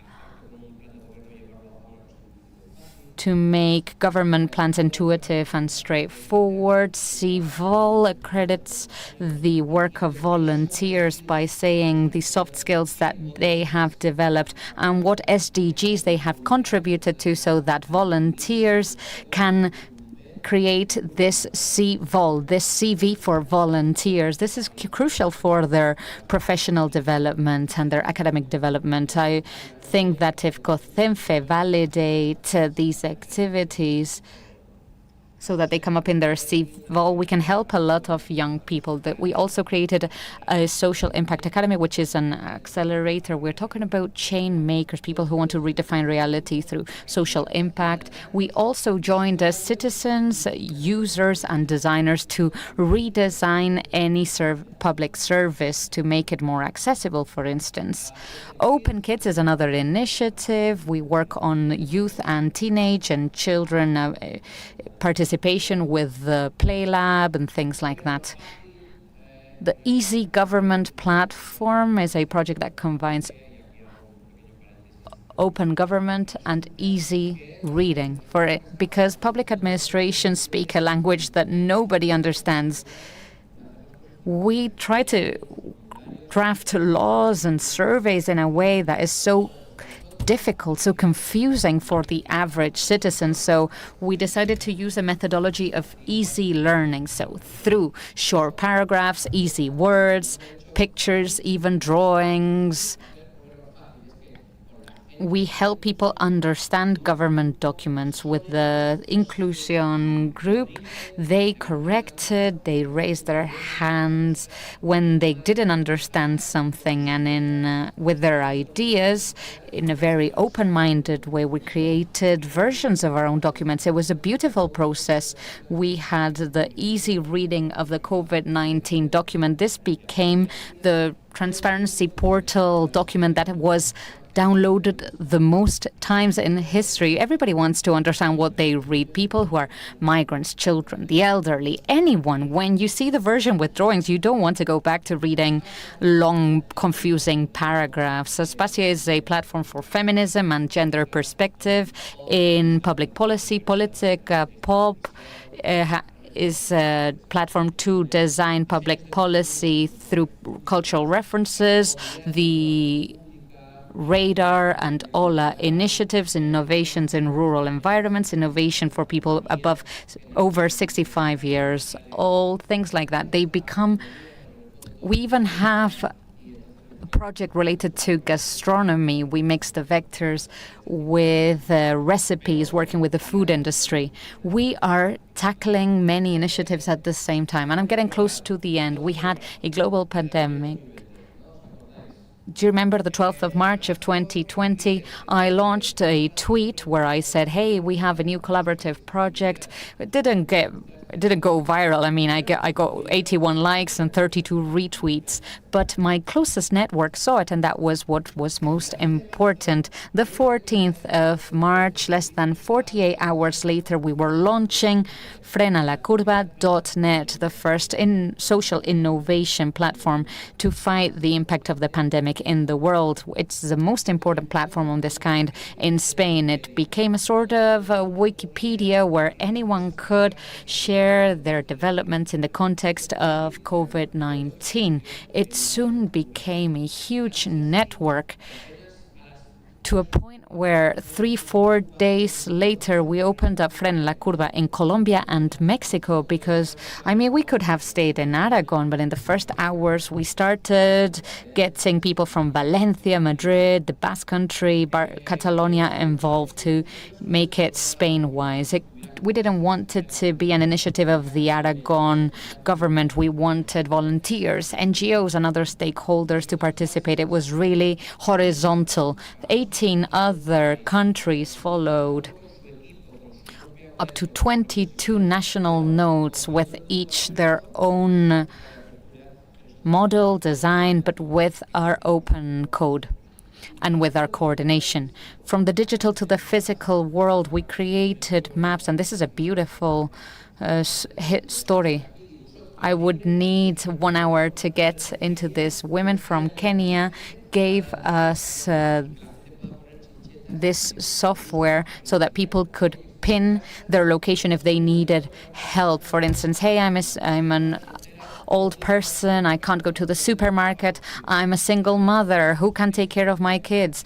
We created a platform to help people out, not only in Spain, but in 18 more countries. This is basically a map to manage a humanitarian crisis, the biggest map in history. And it all started with a small tweet that I published back in the day. This is the story of Frena la Curva. How long did it take us to develop it? 50 days. I mean, it required much more work afterwards, but basically, institutions learn. It has to do with the hexagon model I mentioned before. Frena la Curva was an open, cross-sectional, very agile project. It was experimental, collaborative, and digital. And that's the story behind Frena la Curva. Wherever you were, in this matrix, the vectors are applicable to you. If you are optimistic, be fast, act agile, accelerate change. If you are pessimistic, think about prototypes, experiment without fear, invent the future, imagine the unlikely scenarios. If you are somewhere in the middle, think about challenges, think outside the box, multiply your impact. If you think that you can have an impact, or that you can't have an impact on your own, open and cooperate, think big, approach others. Then I wanted to talk about this concept of COCEMFE and the new social contract in the context of the hexagon for innovation. There are vectors that allow us to create the identity of a community, opening up to participation, for instance, mixing inclusivity and diversity, strengthening communities this way, and the idea of what is cooperative, social cohesion. But there are other three vectors that work on the idea of future, prototyping, experimenting, And then secondly, fast. As I was saying, time is scarce, and that's why we need to be agile. And then the vector of technology so that we have a more promising future. This is the line, the final graph factor that I want to mention. This is where COCEMFE should stand, somewhere in the middle. They need to produce new social contracts that work on the idea of who we are and the future we want. And with this, I'd like to finish. Be the line, not the dot. This is a quote by Deloitte and Guattari from their work Rhizome. It has to do has a lot to do with the idea that I mentioned about lines and dots. Should we create a lab? That is my challenge for you. I'll invite you to a coffee later. Thank you very much for listening.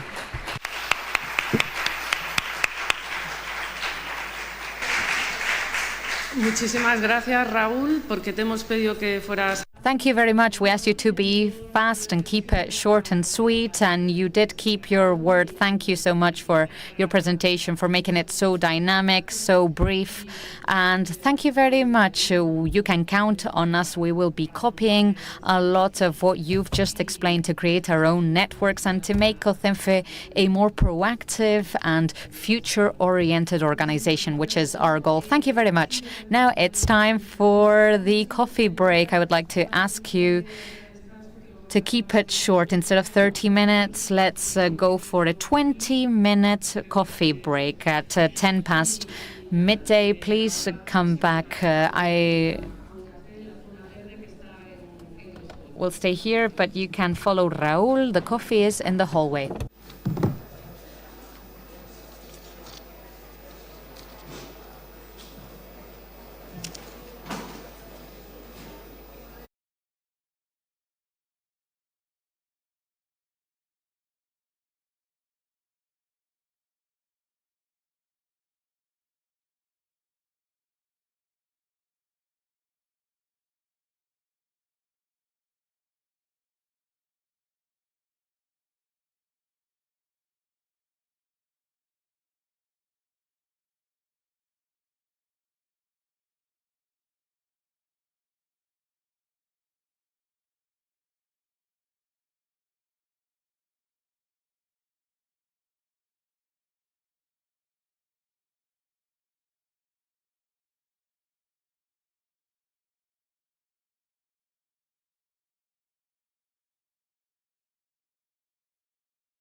Sí.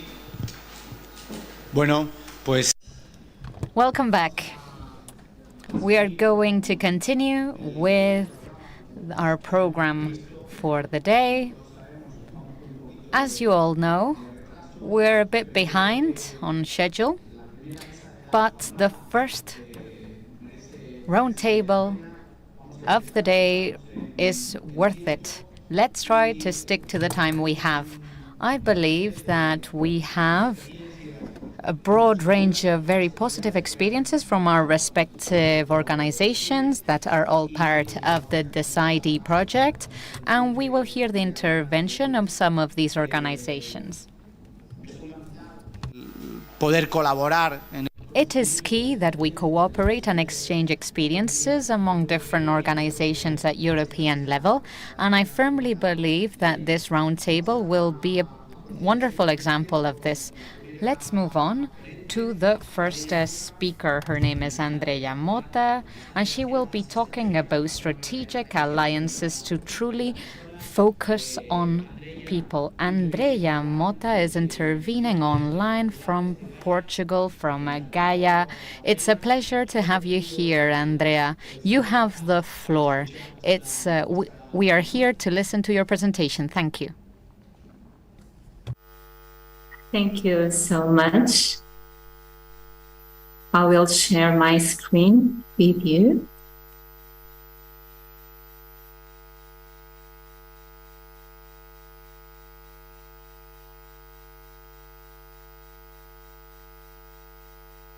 Okay.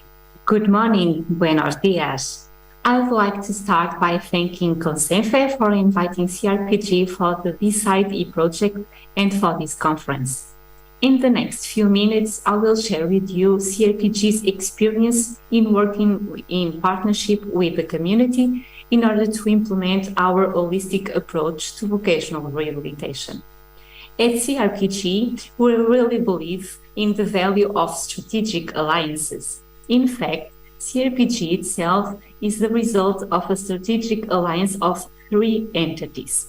2 private entities, CERSI Gaia, a local organization focused on providing social services to people with intellectual disabilities, and ADFA, the Association of the Disabled of the Army Forces, and 1 public entity, the Portuguese Institute for Employment and Vocational Training. More than 30 years after CRPG foundation, we still believe in the value of strategic alliances. And we may ask ourselves why. Is this really a choice? We believe that this is a critical feature for the success of our mission. Our 3 conceptual references, the human rights-based approach, the biopsychosocial approach, and the quality of life model, push us to work for and with the community, because inclusion is done in community and not within each organization. These frameworks demand us to provide comprehensive services based on the needs of the people we support, and to mobilize the services and support that is already in place in the community. Within these approaches, training and employment have an important role as levers of citizenship and people's independence. Therefore, our strategic reference framework contains several goals related to partnership.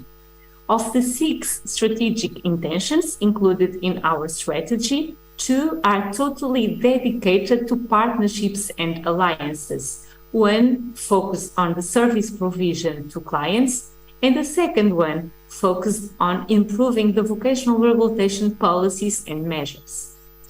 To better explain the diversity of partnerships we have, I'll briefly introduce you to the diversity of CRPG services. We organize our intervention in 4 axles or clusters, of which 3 directly refer to the training and employment of people with disabilities. They are the vocational rehabilitation and reintegration of persons with acquired disabilities, the qualification and employment support to persons with disabilities, and the technical support to employers to make them aware of and able to implement disability management policies and practices, from hiring people with disabilities to facilitating return to work schemes and workplace accommodations. So, in each of these three axes of intervention, we provide several types of services, and each person can have one or more of these services according to their individual plan. Rehabilitation and reintegration plans for persons with disabilities due to accidents or illness, neuropsychological rehabilitation of persons with acquired brain injury, the rehabilitations of persons living with or behind cancer, and we will launch a new service for persons with mental health conditions by the end of this year. We also provide career guidance and counseling, initial and continuous training, support to access, retention and return to work, recognition, validation and certification of competences that were acquired in non-formal and informal contexts, functional rehabilitation such as occupational therapy, physiotherapy, psychology and medical assessment and guidance. And we also prescribe assistive products, and we inclusively have a workshop for assistive products production. Now that you are aware of CRPG services, I will explain you how partnerships are key to meet our clients' needs. Well, first of all, people need to know that these rehabilitation services exist and that CRPG can help them. Most of our clients are referred by hospitals, job centers, schools, and associations. After getting in touch with CRPG, people usually go through a first stage of assessment of their needs, potentials, and expectations, implemented by a multidisciplinary team and coordinated by a case manager. During this phase, we already inform the client about social benefits, and if needed, we put him or her in contact with the welfare system or local social services. After the assessment, the client and the case manager co-construct an individual plan. For implementing the individual plan, a variety of CRPG services and community services can be organized and provided. For instance, a person with acquired brain injury may need a rehabilitation service in order to promote the new self-identity, to regain independence on performing daily activities, to cope and manage with the new health condition, and to see what kind of job tasks he or she can perform and is willing to engage. Within these services, we provide some therapies, but we can also refer the person to the GP medical doctor for more intensive therapeutic care. If the person needs assistive devices, we can do the prescription and support the person to get these assistive products funded by the job center. Afterwards, if the person can no longer perform the previous job, we will help the person to get proper vocational training within CRPG or in mainstream vocational training. For our vocational training courses, employers play a critical role because they host curricular internships. When the person is ready to return to work, CRPG gets in touch with the job center and with the employers, supporting the person to find a job. Once hired, we are able to support the person and the employer partner for 1 year. Well, this is briefly the way partnerships are in place in our daily service provision. But partners are also critical to CRPG strategy as I told you at the very beginning. For example, when we are defining our strategy for the coming years, it is critical that we listen to the entities that belong to the administration board, but also to the employers and to the organizations representing people with disabilities. When we are developing new services, we involve partners who already support those people in previous phases, like hospitals, job centers, or schools, to make sure that those new services will be useful. When we are creating new tools, we can involve universities, scientific networks, and international associations, such as AAATA and the Vocational Rehabilitation Association from UK. When we are defining the vocational training courses, we engage employers and job centers. And if we are doing research, we will involve universities, international associations, and national professional bodies. And of course, when we implement training courses for professionals working on social services, we are providing a service. But it is also a partnership that will allow us to improve the vocational rehabilitation system in Portugal. So, we usually say at CRPG that working in partnership is in our DNA, you know. We are truly grateful to all the organizations, professionals, and people who have walked this path with us. We are proud of our past, but we also acknowledge that there is room for improvements. We believe that networks like the one that is now being created by the Decid-E Project are a great opportunity to learn from each other and to join forces to better serve our communities. Thank you so much for your attention. Gracias.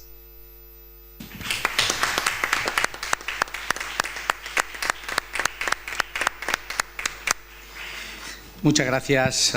Thank you very much, Andrea, for your presentation.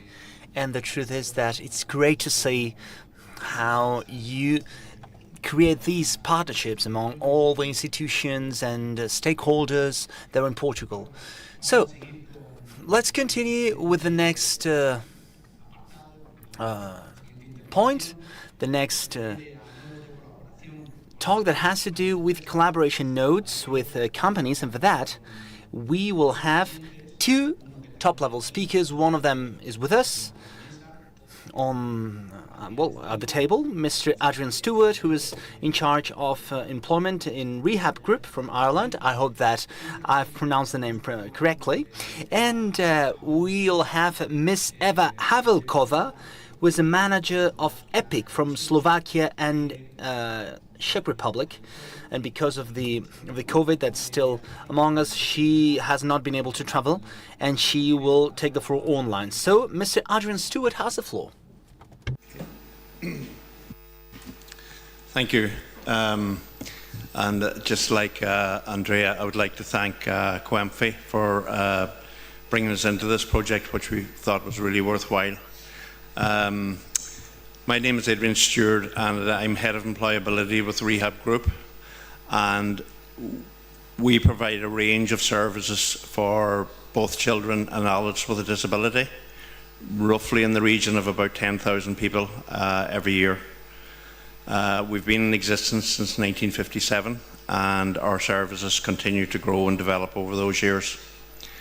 I want to talk to you today about our partnership with companies and probably more to the point, what we've changed in what we're doing. Okay, next slide. So just to give people a bit of context of the employment of people with disabilities in Ireland, we only have a quota in the public sector. That quota is currently 3%, moving to 6% in 2025. We don't have sheltered workshops, We do have some social enterprises, but shelter workshops are not in the landscape in Ireland.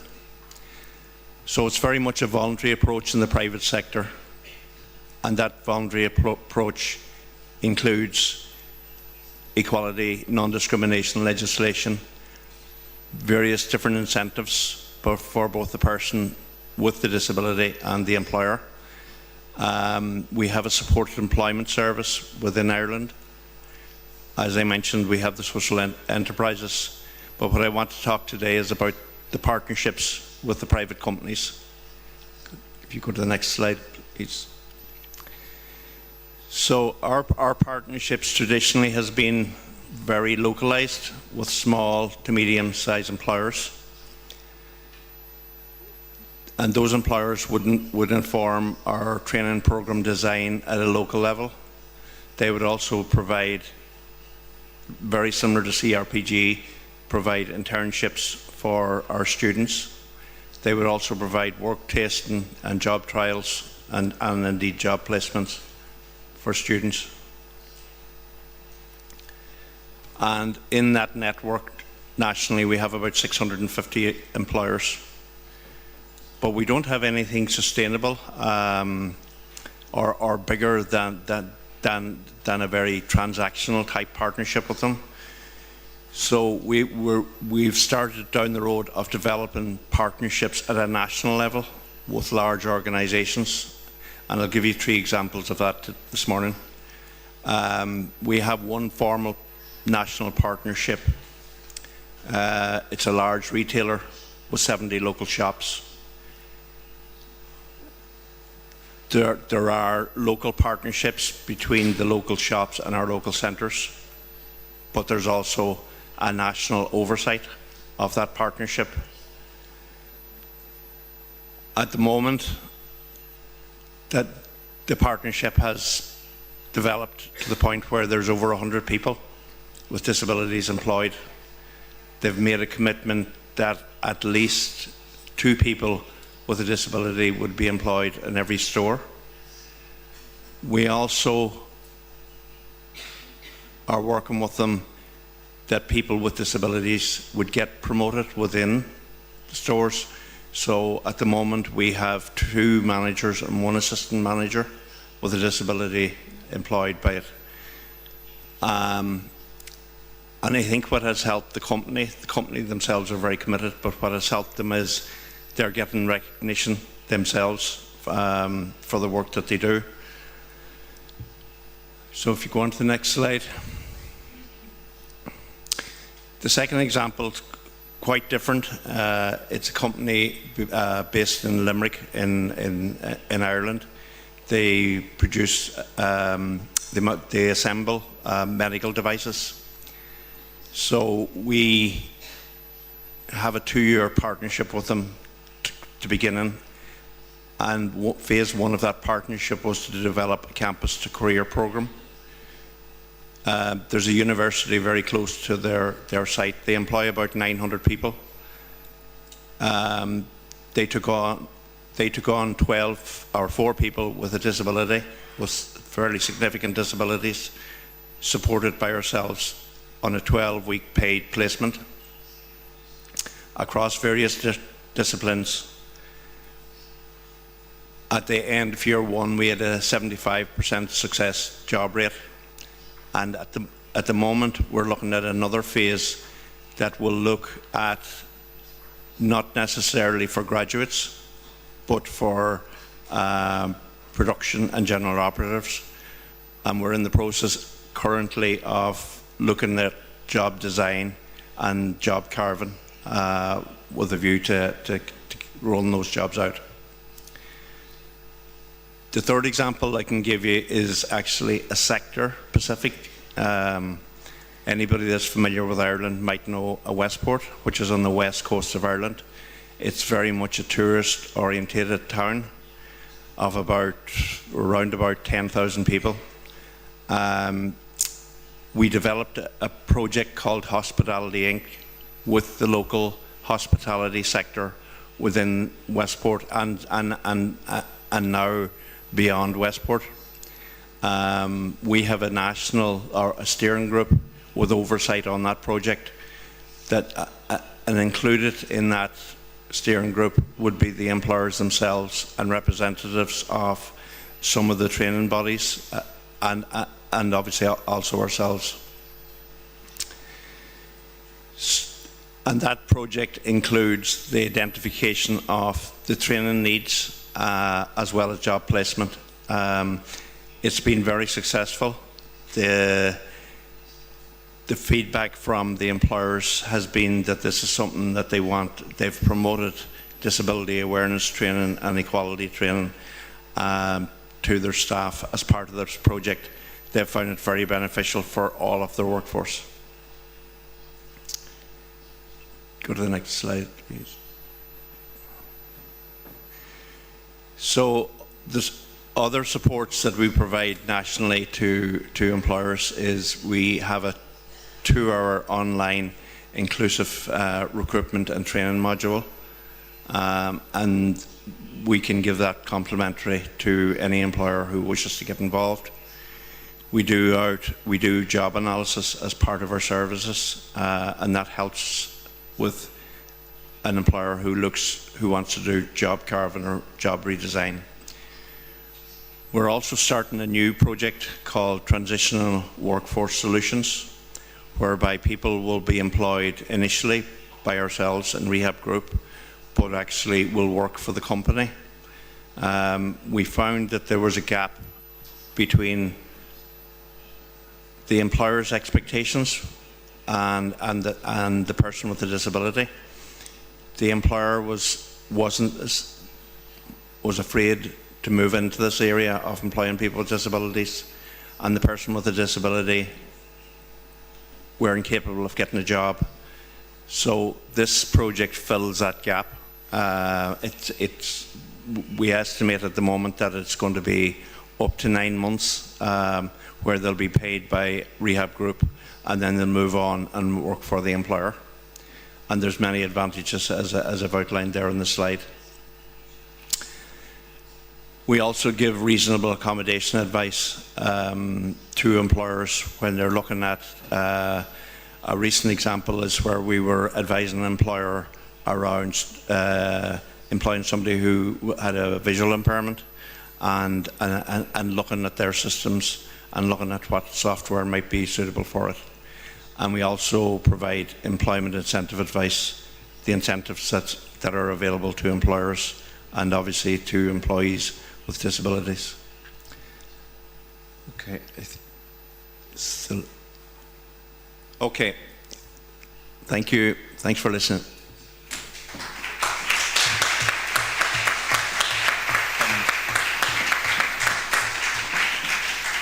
Muchas gracias.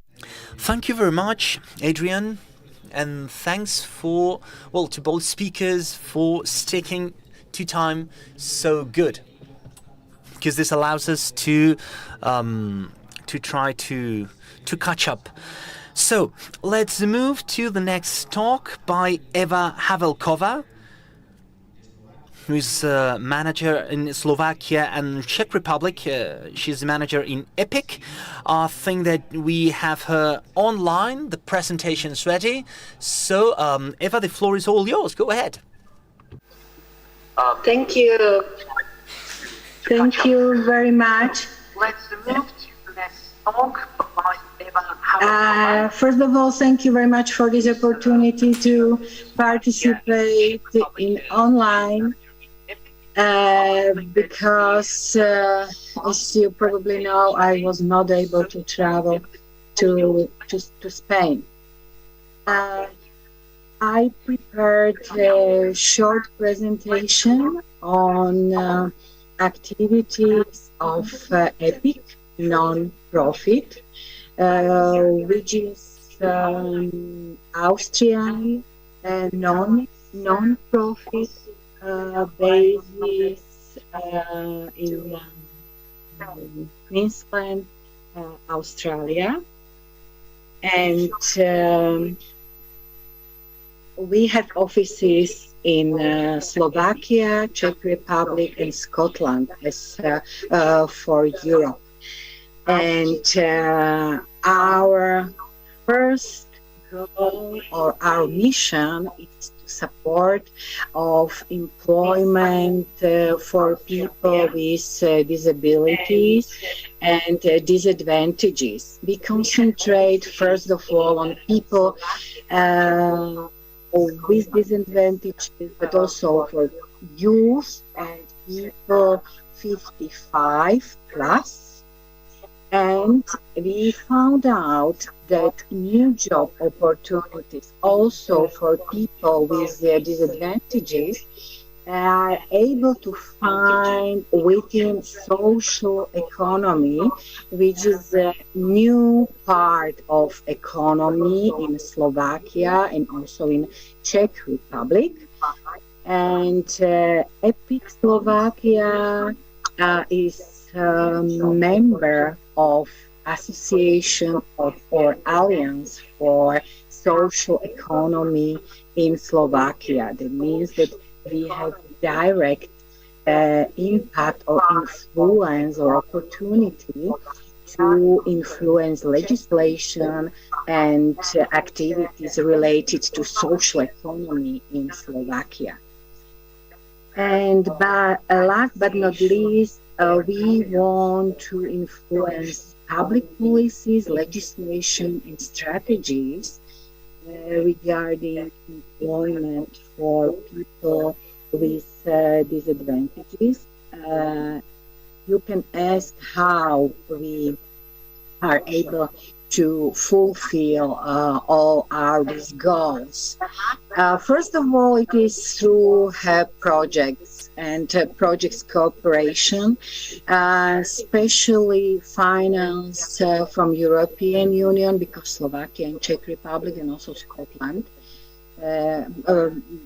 Slovakia and Czech Republic, are member of European Union, and we try to use all available resources for projects focused on employment of disadvantages. We do it also through network of NGOs. Many international European networks exist, and EPIC is really active member of these networks. We are also member of many advisory bodies of government, municipalities, and we want to influence directly or sometimes indirectly strategies towards employment of people with disadvantages. You can see here a list of several advisory bodies where EPIC Slovakia is member of.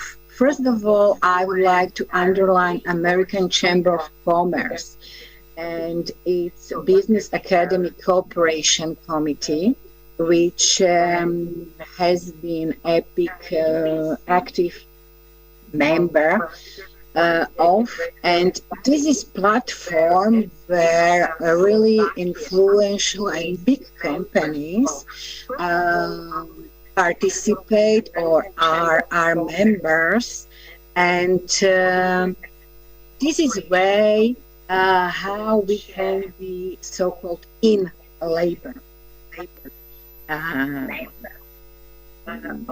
target. A committee for European funds at the Ministry of Social Affairs exists. Two basic committees that focus on employment and social issues, and EPIC is an active member, and we can cooperate and also decide on employment or big projects focused on employment of people with disadvantages. I have already mentioned networks. which are important for influence strategies and policies. And one of these is Alliance for Youth, which is coordinated by private company or international company Nestle. This is a platform of non-profit, non-governmental organizations that are gathered in order to inform and exchange information related to projects and possible jobs and new strategies for youth as one of target group also for EPIC. Equal Opportunities Committee is one committee within Ministry of Social and Labor in Slovakia, and EPIC Slovakia is his partner and active member of this committee. As I have already mentioned, Association for Social Economy in Slovakia, I can tell you that EPIC Slovakia was active part of preparation of legislation and first law on social economy in Slovakia passed in 2012. Direct and indirect cooperation with HR, private and public companies. I have to mention Dell, IBM, Jaguar Land Rover, or Tesco or Kaufland. They are partners who we cooperate within our projects. And I can tell you that we were able to find first jobs for many youth graduates directly in Dell or IBM. And our active cooperation with municipality, trade union, and key employers. This is a very important part of our cooperation, and we are able, through and in cooperation with them, to find new jobs or to provide consultancy or provide job for people with disadvantages. Last but not least, I want to mention StartNet Europe, which is located or is coordinated from Brussels. This is a network of collaborative NGOs from European Union countries, and our aim is to improve employability of youth, contributing to their better transition from schools to labor market. And we inform each other on the project calls and opportunities, how to cooperate together in order to improve opportunities for youth with disadvantages. I have already mentioned Alliance for Youth coordinated by Nestle. Lastly, maybe I would mention one successful project, which was also service for people with deaf. For deaf people, we call it Clean, Deaf for Clean, and this was special service within which we provided job opportunities for people with disadvantages, especially for deaf. They were able to clean offices or flats or small rooms. It was quite easy job with quite a good salary, and it was done thanks to our cooperation with many private companies, which I have already mentioned. Unfortunately, also I have to add that this service we had to stop during COVID, and so far we try to find other way how to start or how to incorporate FAT. Okay, this was my short presentation. I have more information, of course, and I would like to ask you during discussion if you like. Thank you very much.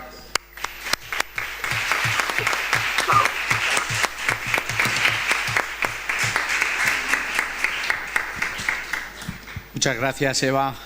Thank you very much, Eva.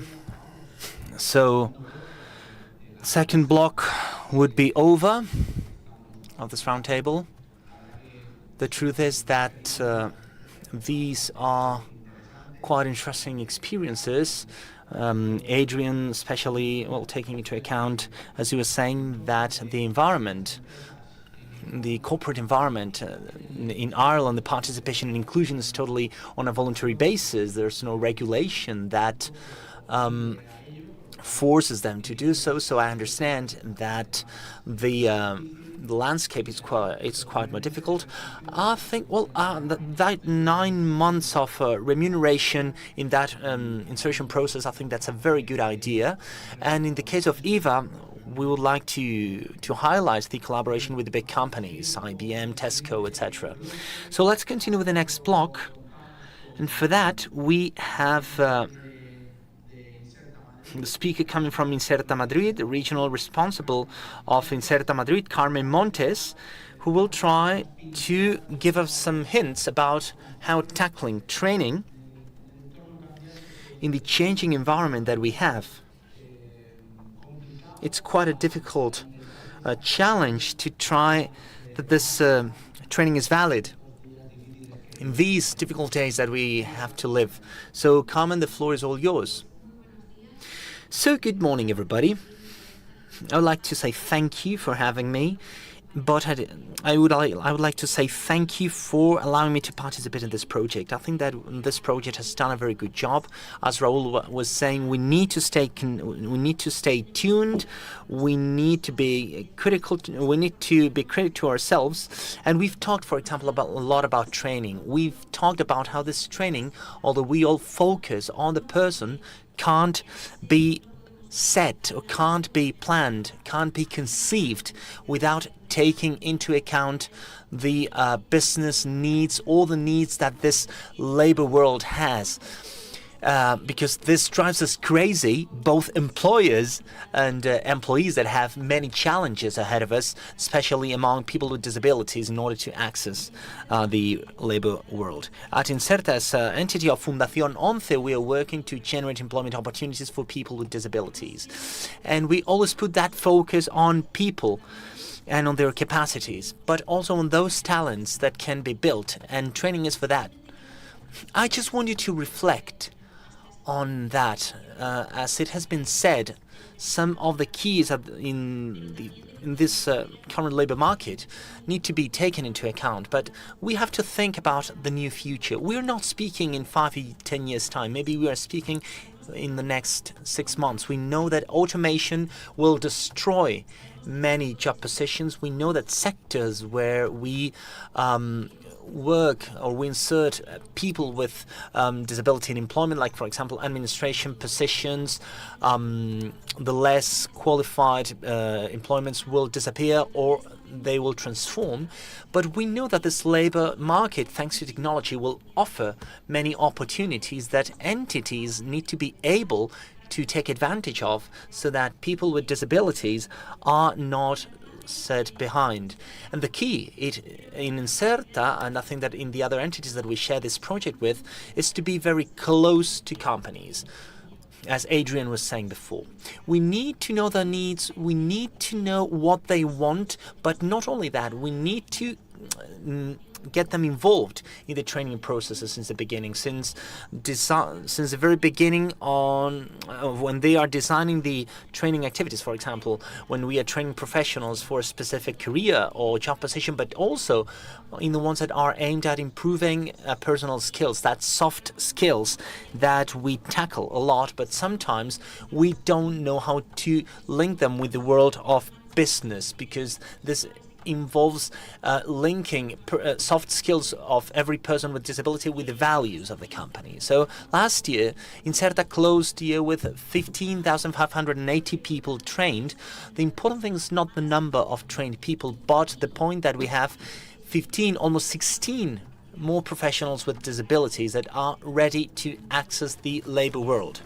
And at Inserta, we have been transforming in order to be able to face this challenge that is training. All the entities here, when we were speaking about training, we thought, well, maybe cleaning, gardening, assistant positions, but as we have kept on evolving and as far as people with disabilities have been positioned in the market, we've been transforming this training to make it much more technical, to think about much more ambitious profiles, and especially to be present in sectors where people with disabilities had never been.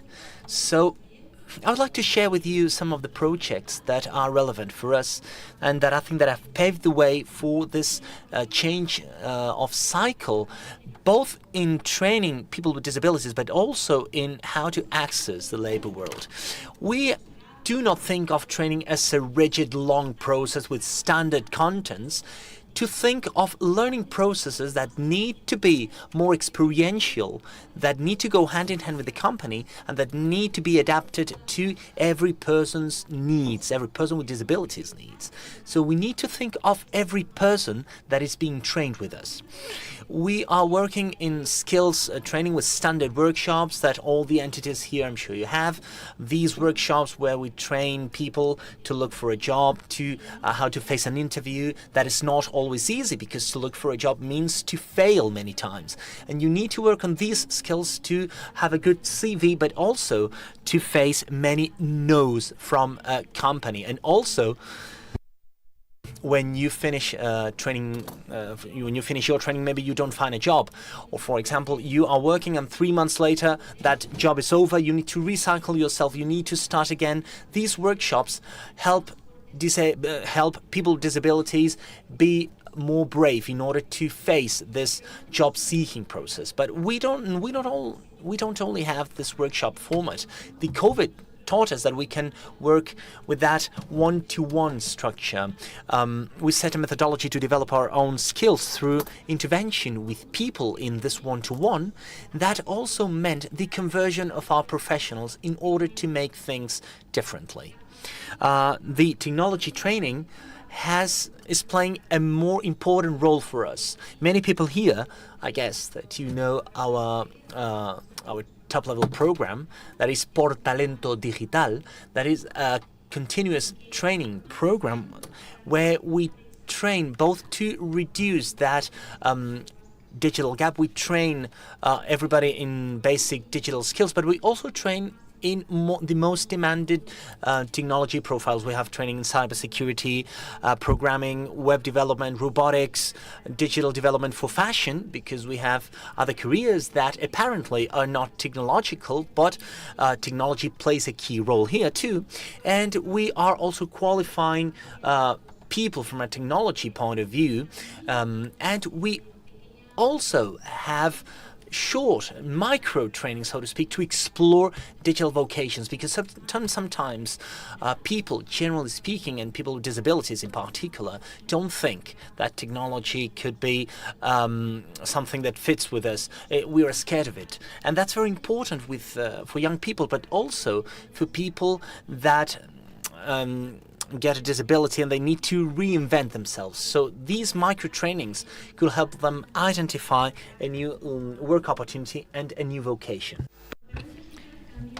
In terms of digital vocation, I think that many entities believe they need to do everything themselves, that all the vocation needs to be provided by the entities for all its candidates with disabilities. No, we need to put these people in contact with the experts out there. We also have an individual grants program covering 80% of the cost of enrollment, with a limit per student, and we have given 200 of these grants. People with disabilities will be able to form part of the best tech training programs, and they will be up there among other candidates when these kind of vacancies come up. Within the training world, we're hearing this word a lot, micro-credentials, and how we micro-certify our candidates. This is important. That's why I wanted to mention the COCEMFE project. We have trained 229 candidates as part of the project. We have analyzed microtasks within jobs, roles in the tech sector and other sectors with an important role of technology, and that way we have developed our own training to qualify, to certify our staff, our professionals, so that they themselves can provide this training to our candidates. Once the certifications are obtained, the attendees can access certain jobs, certain positions that will have to do with artificial intelligence and cybersecurity specifically.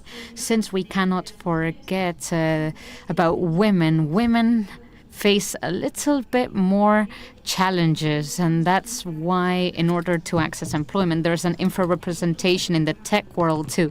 That's why we created the RADIA program.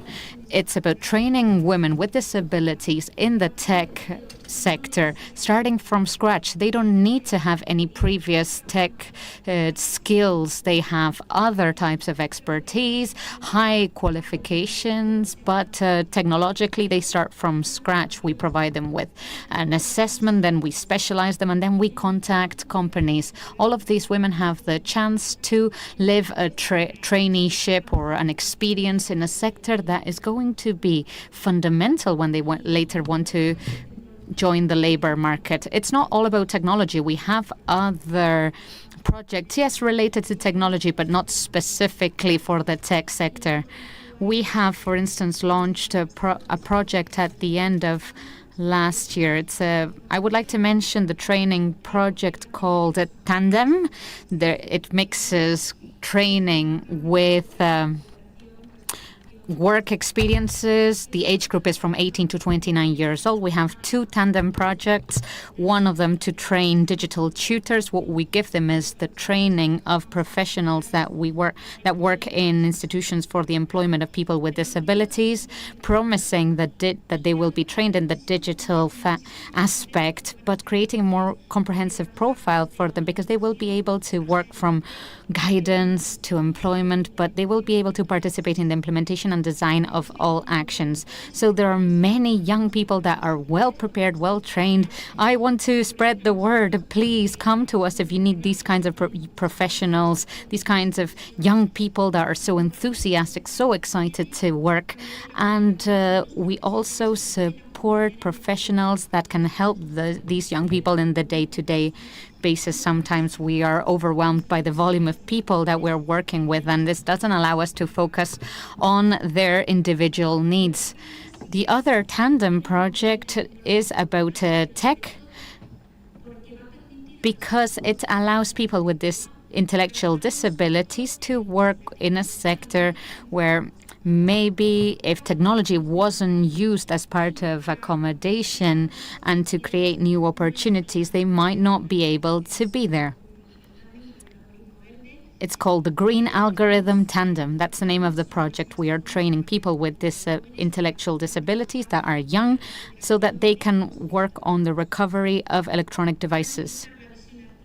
They use artificial vision and augmented vision to carry out this task, and we mix employment with support as part of the experience of the project, and we support them to adapt the content and methodologies to them. At the end of the day, technology is the enabler. It's not an obstacle, and it's not an excuse for many people to not to be able to join the labor market or to be fired. No, instead it becomes an opportunity for people with disabilities. Last but not least, I wanted to mention the role of the COCEMFE Foundation as a mediator, because they have many calls for action so that entities of the disability movement can propose training programs with the learning on-site approach, like our one-on-one projects. We also have projects for people with psychosocial disabilities. From scratch, from the start of the training, the necessary support is provided for these candidates that are participating in the projects, and there's an incorporation of the specific support that they need and the flexibility of content that they require. These are the projects that we wanted to share today with you, but I wanted to finish my presentation by saying we don't need to talk about challenges for the future. We need to focus on the present.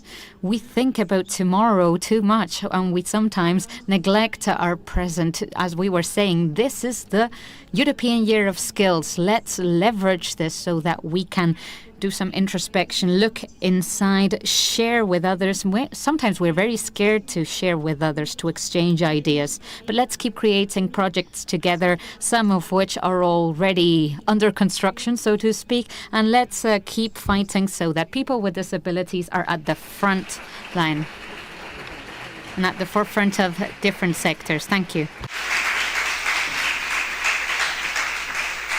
Muchas gracias. Thank you very much, Carmen, specifically for, teaching us how we can create avant-garde, innovative training, because there is a demand for it. Daily we see this demand and the high quality standards that you use. Thank you, Carmen. 15,000 people per year, that's a lot. Anyway, let's finish this round table with the person in charge of the Professional Educational Department, Head Juan García Olmo. My dear friend Juan, we don't have much time, unfortunately, but we still wanted to give you the floor. We have 10 minutes so that you can put an end to this, so that you can conclude, this roundtable with your insight. Thank you.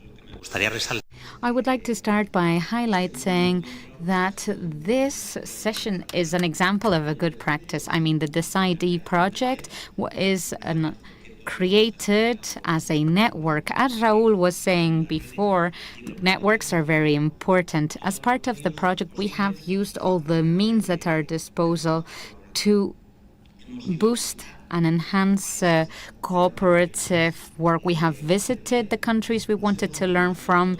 We have taken notes of everything so that this can be replicated in Spain, that we can copy the best practices. We have used technology. We have carried out many exchange workshops where we have shared knowledge. And this event, I mean, it's 100% hybrid. It's being streamed online. It's both in English and in Spanish. There are people who are face-to-face here. So this is an example of how technology and good planning can allow us to create these networks. My speech was about the topic of networks, precisely, how important it is to create networks for collaborative work. And I wanted to focus, and here I want to reference COCEMFE, but I wanted to focus on the third sector.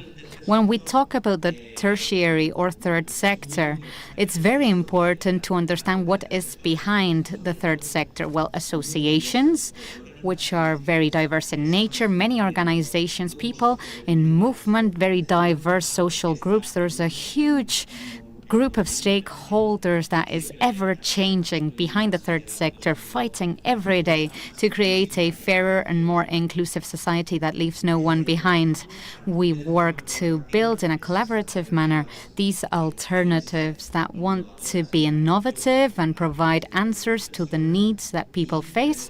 And we also want to contribute to a more humane society. That's why we represent people, and we bring the needs for social change We turn them into a reality through our representation, taking private things, bringing private and public stakeholders together. Public and private cooperation is the best model to attend the need to assist people in their needs. We are in an uncertain, ever-changing market that generates a lot of personal and social uncertainty for people and placing people and families in a precarious situation in many cases. Many people are facing a personal crisis, frustration, lack of motivation, and many other social exclusion risk factors. All of this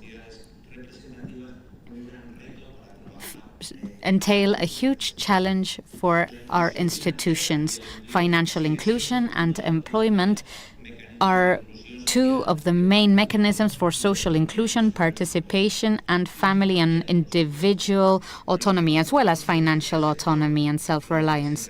Members of the third sector, as representatives of these social groups, have a huge duty and responsibility. In an organized manner, we protect the individual and collective interests of these groups, and we relate this to, or we link this to the development of state policy. This position as representatives places us in a complicated situation where it is imperative that we work together. It is fundamental that we cooperate for more efficient and sustainable responses to matters of access to employment, employability.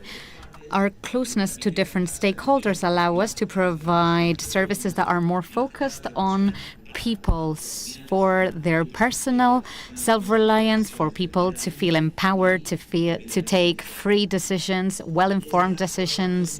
This cooperative strategy, this joint strategy, allows us to offer flexible services that are participatory, adaptable, tailored to people, services that one can join and discard on a voluntary basis. I mean, people can join our services and leave our services depending on their needs and personal circumstances. These are services that also complement the administrative lack of flexibility and rigidity, because regulations need to focus on processes, they need to be standardized, but often they represent an obstacle to the flexibility that is necessary. So we are humanizing assistance, we are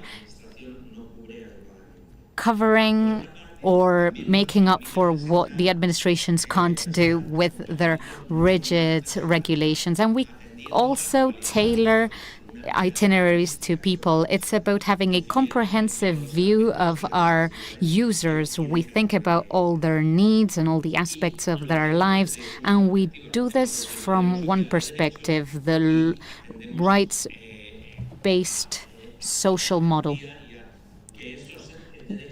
We want there to be a guarantee that they will be able to exercise their rights, a guarantee of these rights, and an accessible, close social fabric is necessary for our entities, for the state. These networks of support allow people with disabilities and people who have are disadvantaged to access employment. It allows them to have the support that they need to develop their full potential. COCEMFE, as an entity, it works as part of a network. We have more than 80 employment services that are coordinated in different territories. We help more than 25,000 people, more than 25,000 companies as well in our databases. And all of this is thanks to our partners, our collaborative work. As a network, it also allows our employment services not to miss any opportunity, any vacancy that could be covered by a person who is unemployed, and mainly a person with a disability. On the other hand, we can provide answers to territorial mobility issues. If we work in a collaborative manner, any person within our network can access offers in the rest of the country. We hope that thanks to these European and transnational networks, we hope that our candidates will be able to travel not only around Spain, but around the world and around Europe. We can exchange with administrations, with companies, because according to our experience, when there are good practices at a local level by a company, they normally want to replicate it in other territories. And this leads to amazing national agreements. Good practices can be replicated to multiply their impact. It's important, therefore, that we encourage these kinds of network strategy. The more we are, the more impact we have, the more people we reach, and the more capacity we have to impact policy in our territories and at national level. On the other hand, we are very lucky because as part of a network, we can access resources from other entities of our movement. We're talking about infrastructures, but also technological resources, portfolios of services from other entities, partners from other entities, and the professional and human resources that work there. This allows for a more effective implementation in our territories, one of the main values of the associative movement of COCEMFE, and later I'll talk about the third sector specifically. This also allows us to generate knowledge, innovation, and with it, everything that we do will be higher quality and we will better be able to meet people's needs. Apart from this, I'm telling you our experience as COCEMFE, but COCEMFE is part of the main networks for employment of the Spanish state, especially. This allows us to work with other companies of the third sector to solve problems that are cross-sectional, horizontal, that affect many groups, not only people with disabilities, but other collectives. This way we have a different vision, a different perspective, and a more diverse approach to needs, problems, and we better understand what the solutions should be. We're basically multiplying our portfolio of services. Before I was talking about our associative movement, but if we multiply this exponentially to all the third sector, we're talking about an endless amount of people that we are helping through different responses. We can also occupy an important space that very strategic between employers and potential candidates. Administrations don't cover this space enough. The public employment services, yes, they are transforming themselves because they are aware that they are not efficient. And that's the space that we fill.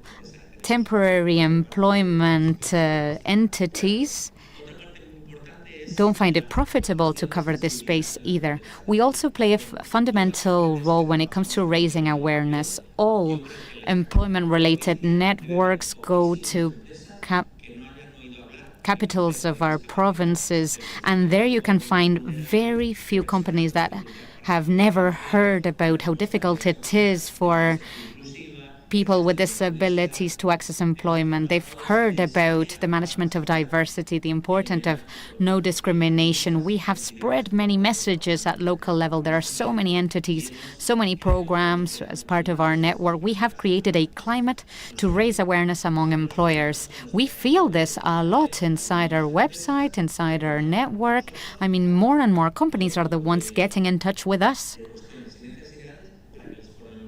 so that we can train them in the management of diversity, to look for candidates, and many other things. We are also perceiving that there's a significant increase in the number of people who contact us through our website to look for employment, apart from our job portal. What else? All of this is very important.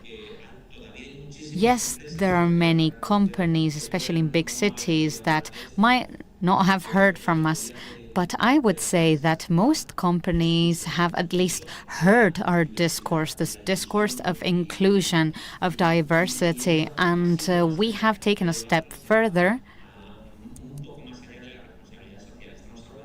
and leaving traditional corporate social responsibility behind. It's about making diversity a core value. sustainability are a core value. COCEMFE is a large group. We have that capacity for advocacy, but if we work with other third sector entities, then our advocacy capacity is much higher. We are doing that, carrying out that advocacy work. We are providing insight and contributing to legislation, acts, norms, standards, everything that is proposed. And as part of a network, it's not just our initiative as an entity. They stem from our network of associations. What else? We want to increase our support networks because it allows us, talking about the third sector as well here, we can help many more people because COCEMFE is a capillary movement, but if we add it to the third sector movement, then we can say that very few areas don't have any entity that is not connected, that is connected with us. This obviously will impact the attention, the assistance that people get provided in their areas. We are talking about connecting the social, the financial, and the sanitary aspects. We want all resources to be linked, and we want to act in a holistic manner. The third sector, because of its huge diversity, can offer many more opportunities for training. As Carmen was saying before, we're talking about more flexible, more relevant training programs, more or closer to the employer with more internship and traineeship and placement opportunities, more relevant to the needs of our candidates. In all of these processes, people acquire skills like digital skills, they gain professional experience, and they get to know the labor market firsthand. We are opening the spectrum of possibilities. Sometimes it's difficult to break with the status quo. It's difficult to broaden our services, but we are reaching many more people with different opportunities, and people can think definitely bigger than they used to before. On the other hand, this allows us to exchange expertise, knowledge. I mean, we are constantly cooperating in training programs with other entities. And there's another very important thing. We are stronger, and therefore we need to contribute to the legitimacy of the work of the third sector. The third sector and these networks need to be recognized because of the social value, the social contribution that they have, and even the return and financial value that they generate through their actions. I would also like to add that we need to be aware that often priorities in financing projects can distract us from our priorities. It's very important that we are able to assist people with the right intensity and that we prioritize based on needs. Sometimes financing or funding criteria force us to work with the most disadvantaged groups, and then we create segregation within our own collectives.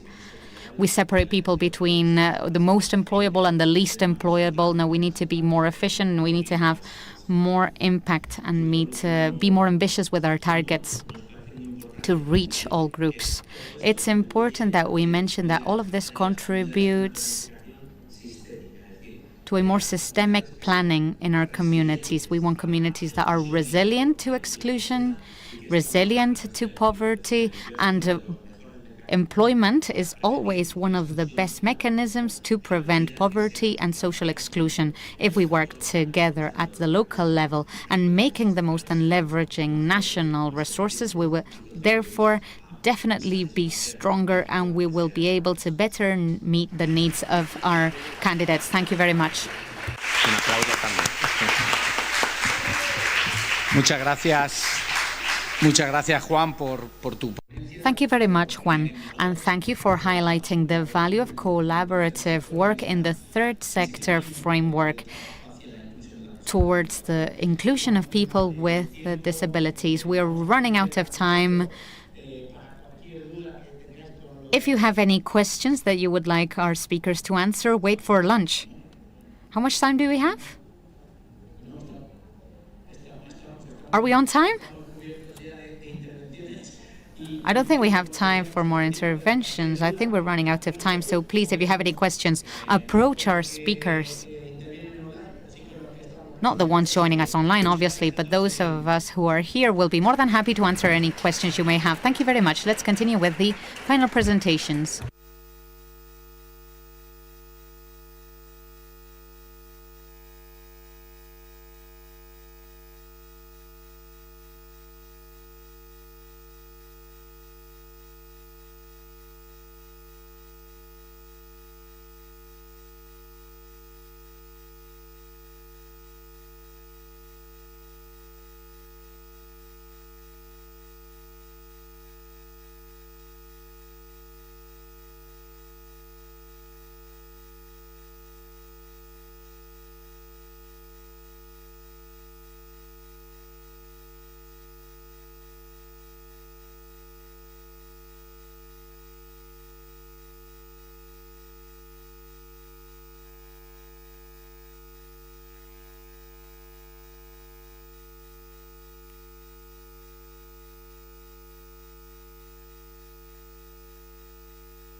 Vamos a continuar, a ver si... Let's continue, because we're running out of time. Let's present the penultimate roundtable. We are going to hear the presentation of the Association Zero Long-Term Unemployment Territory. Victoria Basulto is here with me. I hope I pronounced that well, in charge of assessment monitoring of this association, and Carol Saler, who is a National Councillor for Training, Employment and Resources at APF France Handicap. Now, first, we will hear the intervention of Victoria. She's telling me that she wants to stand up. I invite her to intervene with the microphone, with the hand microphone that is available at the on the side. Normalmente ya funciona, ¿vale? Perdón, es que no soy capaz de hablar sentada. So I'm sorry, but I'm unable to speak if I'm sitting down. So we are going to speak in two voices. I'll speak in Spanish, and Carol will take the floor to speak in English about the project. Could you please play our... Yeah, thank you, our presentation. So if we can move on to the next one, please. So the basic principle of the project, territory with zero long-term unemployed, is to make a right out of employment.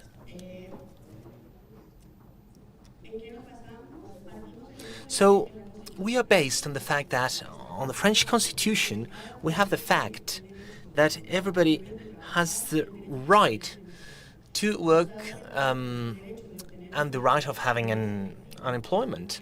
We've seen that that's not efficient, and even less for people that have been out of the labor market for quite a while, and for whom it becomes into a segregation element. So what are the foundations of these projects? So these foundations are three. One of them is that no one is unemployable, as far as employment is adapted to that person. Second principle is that it's not the work we need, because many times we hear that there's no work, because there are many needs that are not being satisfied at the different territories on a global scale, and the needs that we've seen, for example, that have been created and that more solutions have been created through social companies. And why am I saying this? Because the companies that are created in the project are companies that belong to the sector. And to me, it would be a key sector, not only in economy, in society, and in the way that we can think of from today, but also because it's revealed as a sector that can give solutions for people with disability. So we don't need money, because as non-governmental organizations, we always say, like, well, it would be good to do this, we could do that, we could create that and this and that, but we always find that sentence of yes, but we don't have enough money, we need to set priorities. In the end, we set priorities in the priorities, and we generate discrimination within the discriminated people, so to speak. So, in the end, money is not what we need, because it's always possible to invite states to calculate how much a state has to pay for a long-term unemployed, in terms of social accompanying, in terms of in human terms, family, diseases, etc. So, in the end, if it's a matter of cost, it shouldn't, but if it is, what is more expensive? To have people marginalized, or to create options so that we can invest not only in improving the human development, but also the economic and local development? So these are the three principles, and out of these three principles, we see three elements that are key for us. First of all, is that, well, first and foremost, it's a project that is developed with people and not for people. This means that since we imagine that such a project can be created, we will try to look for people that in the project we've decided to call deprived from employment, because to be deprived from a job is not an option. Okay, so it's an option that we defend from these rights, and it was adopted by the state that allowed us to keep on making these experiments in France. So these people that are deprived from employment participate in creation, development, and subsequently on the installation of the different companies that are created in the project.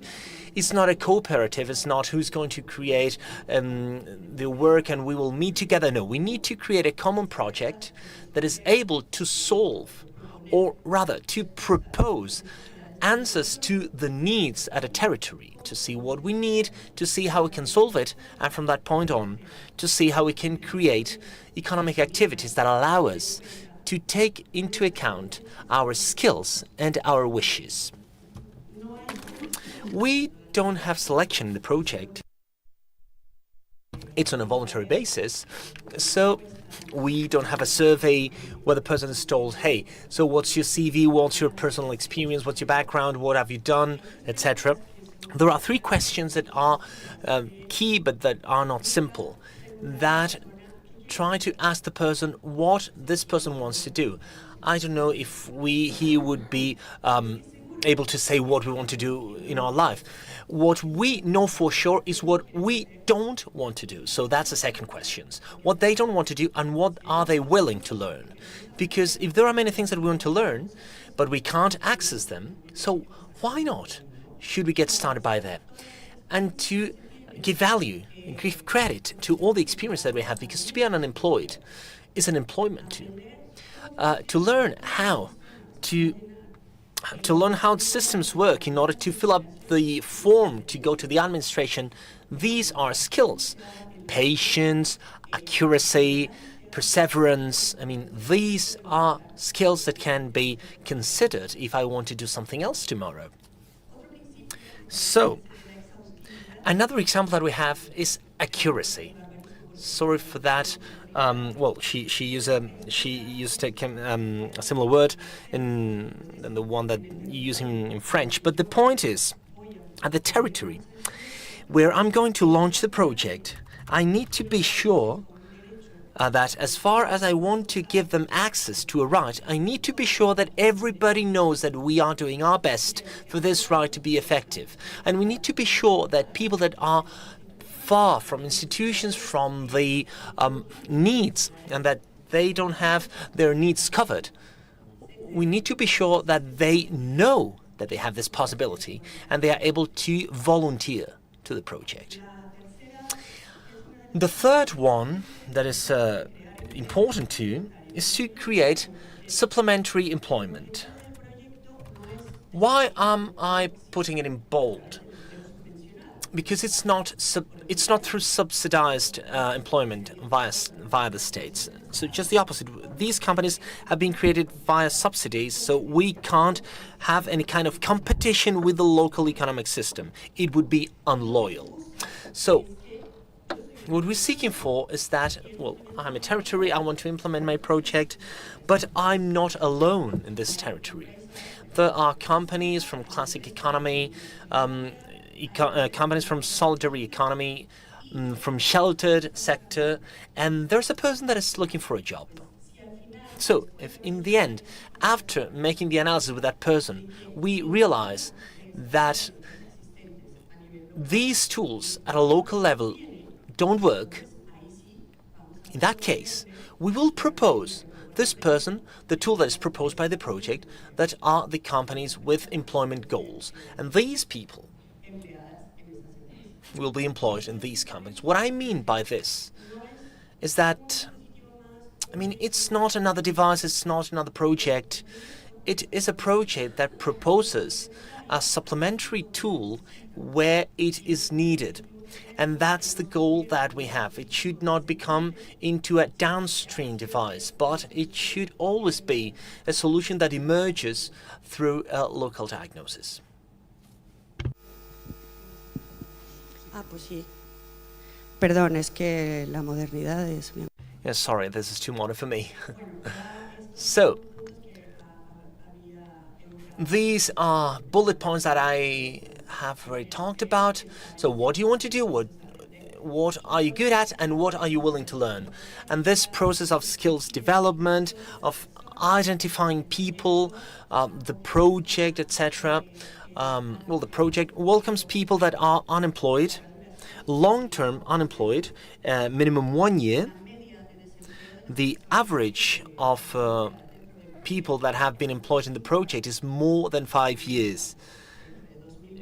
It's an average among 2,000 people, so it means that there are people for whom unemployment represents at least 7 or 8 years.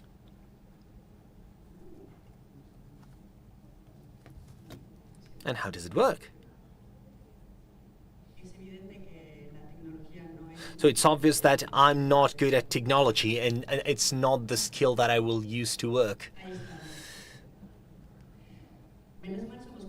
So, but we're complementary. That's one of the points of the project. So I don't have the skills. So who can help me get to the common point? That would be, well, here we have the presentation. So this function of looking for someone that can help me at the territory, how do we coordinate, how do we organize ourselves, and so on and so forth, is taken by the local committee for employment. That is an ad hoc institution that is created when we want to set up the project. It's not institutionally acknowledged because it comes from the wish of everybody's volunteering to be part of the project. And when I say everybody, this includes public employment institutions and institutions that accompany people at a situation of disability, and Carol is part of that, the businessmen, businesswomen that are in the territory, citizens, and of course the parties that could be interested, that are people that are deprived from working. So this comes together with with the mayor or people that will decide from a political point of view. Because in the end, unemployment is not an individual responsibility. And this is something that is very important to be highlighted. It is not my responsibility. If I've been unemployed for 7 years, I'm deprived from employment, there's something that is not working. And in this case, everybody should be accountable. So how should we assume a responsibility at everybody's level so that employment deprivation disappears?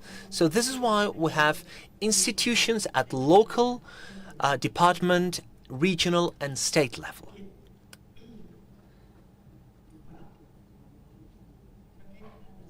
I think that next one. Yeah.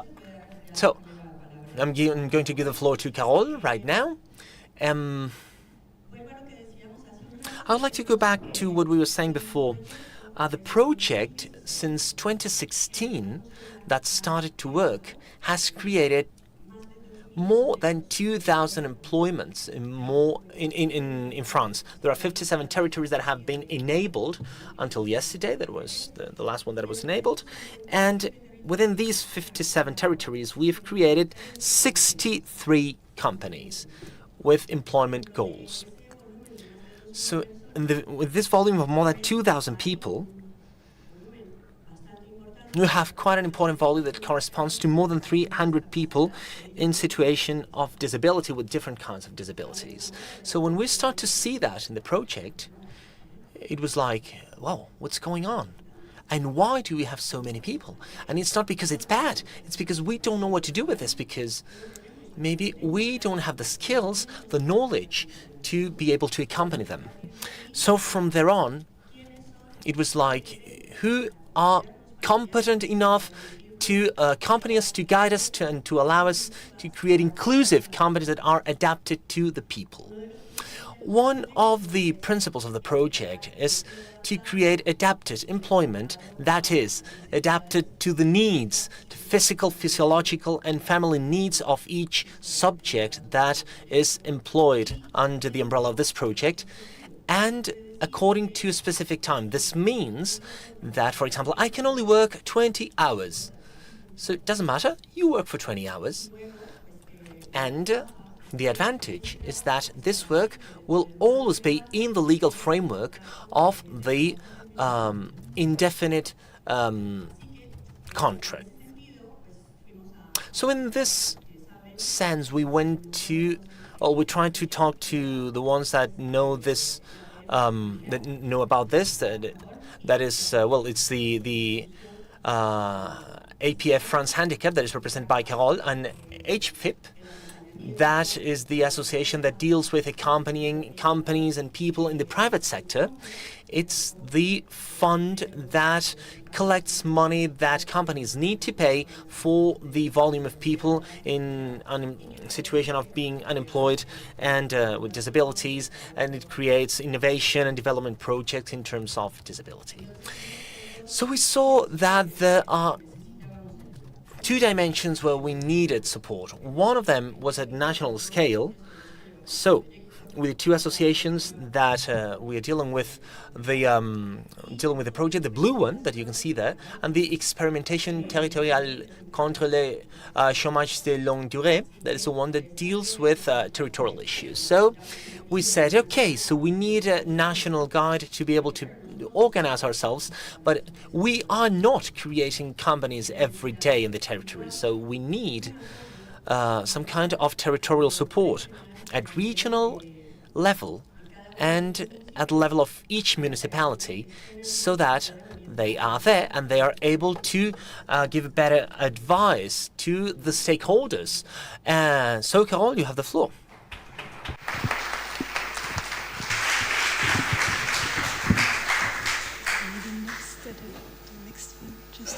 Thank you. Un notage, please. Okay, it doesn't matter. Okay. So I just will give some few words about APF France Handicap. which is the NGO I represented, and why APEF France Handicap decided to join territories with zero long-term unemployed. So APEF France Handicap is a national NGO that was created in 1933. So it's 90 years old this year, and it was created by and for people living with disabilities. So our association is governed by people living with disabilities, and it was initially centered on physical disabilities. But since 2018, APEF France Handicap has been open to all disabilities. And we are one of the leading NGOs in France in the area of disabilities. And our total community, staff, volunteers, users, members, is made up of 80,000 persons. And we are a member of the European Disability Forum via the French Council of Disabled People for European and International Affairs. And so since 2018, we have been a member of the initiative Territories with Zero Long-Term Unemployed, TZCLD, which is not easy to pronounce, even in English, with which we work in several regions. And APEF France Handicap is striving to better understand the profile of those who benefit from this initiative. And we have found that between 20% to 40% of beneficiaries of the initiative are people with disabilities. And this was not expected by the funders of the experimentation at the beginning. So we have found that there is a strong link between disability, poverty, and long-term unemployment. So for us, TZCLD initiative is very appropriate for people with disability seeking to join the workplace because, as Victoria said already, it helps take into account the potential and the specificities of those with disabilities. Second, it provides a secure status for beneficiaries with open-ended work contracts. So that means that people have time to experiment. And this enables those living with disabilities to build confidence and relearn the codes of the working world. And third, it promotes a dimension of what we call universal accessibility and empowerment of people, allowing personal and professional experience to be mobilized through a range of activities. So we think that these principles in the experimentation TZCLD are well suited to persons with disabilities who have often had their careers interrupted or been excluded from the world of work. So we are involved in this experimentation, and there are several areas of cooperation between APEF France Handicap and TZCLD. We try to identify and support people living with handicaps who are striving to return to the world of employment. We are working with TZCLD stakeholders to build disability awareness and to train them on the specificity and special needs of disabled workers. And we try also to develop new activities that could benefit from the participation of the community of disabled people in the social field, in social and economic field. That's our involvement in the experimentation. Thank you.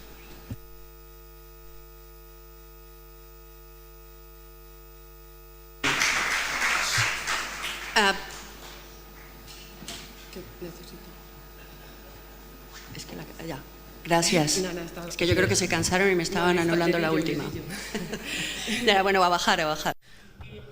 So we just wanted to wrap up by saying that this project, that in the beginning has been quite a small project because of the volume compared to other initiatives that are existing, it's a project that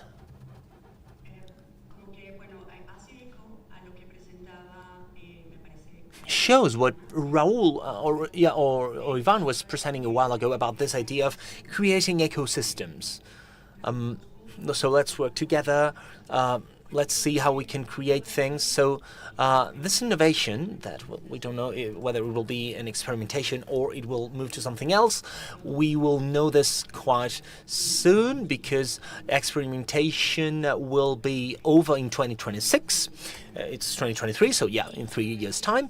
So we'll need to see whether from now to then we are able to propose an institutionalization model that can take into account the project's DNA and we can keep on implementing it. But we are working so that it can be implemented. So this experimentation that has been a source of inspiration, well, I think it was quite important to say so, especially in this room and in this framework for different European countries. I think that there is something paramount that is moving during these days, and we all understand it because we know that decisions, political decisions, are a consequence of actions, projects, or social evolutions.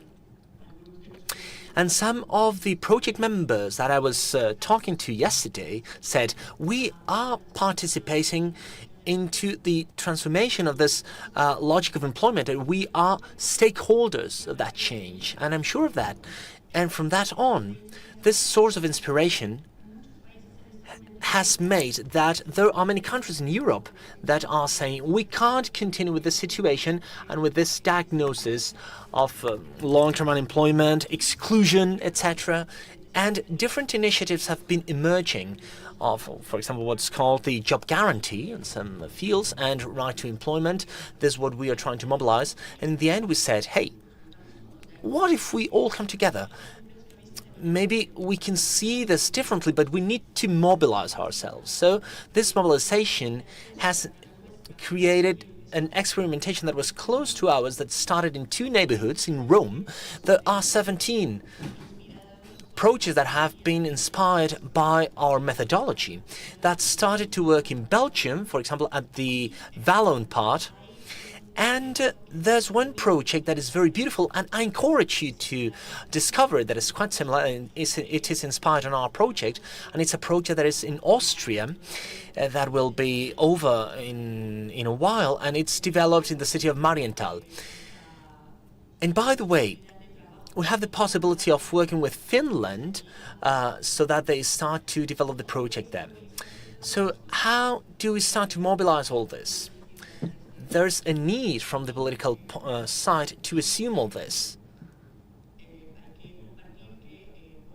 And we need to share that today the European Committee of Regions has adopted unanimously a report that was introduced by Yannick Paulet, who is a Belgian politician.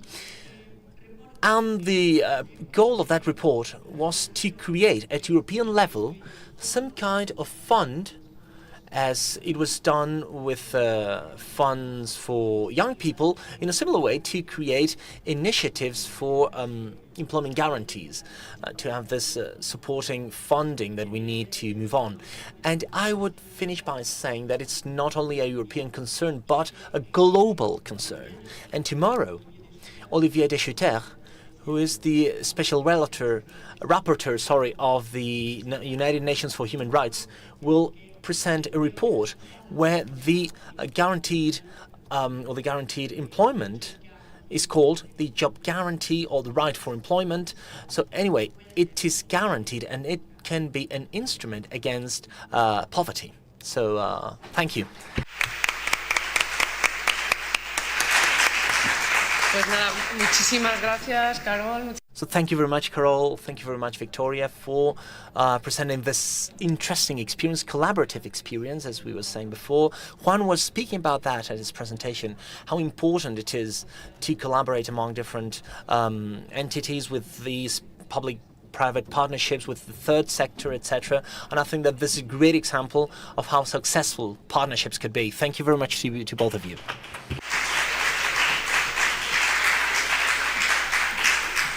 Y ahora sí, ya vamos final. And now we are about to finish. We are in extra time. We are going to listen to the last talk.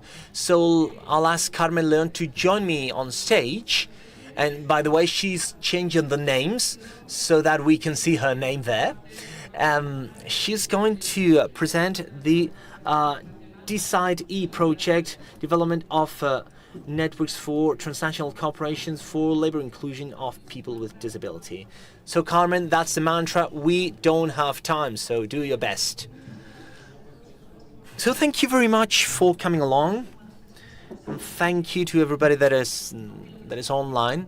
And well, although I'm presenting it, this project is a result of a teamwork with 5 people that have been working from the territories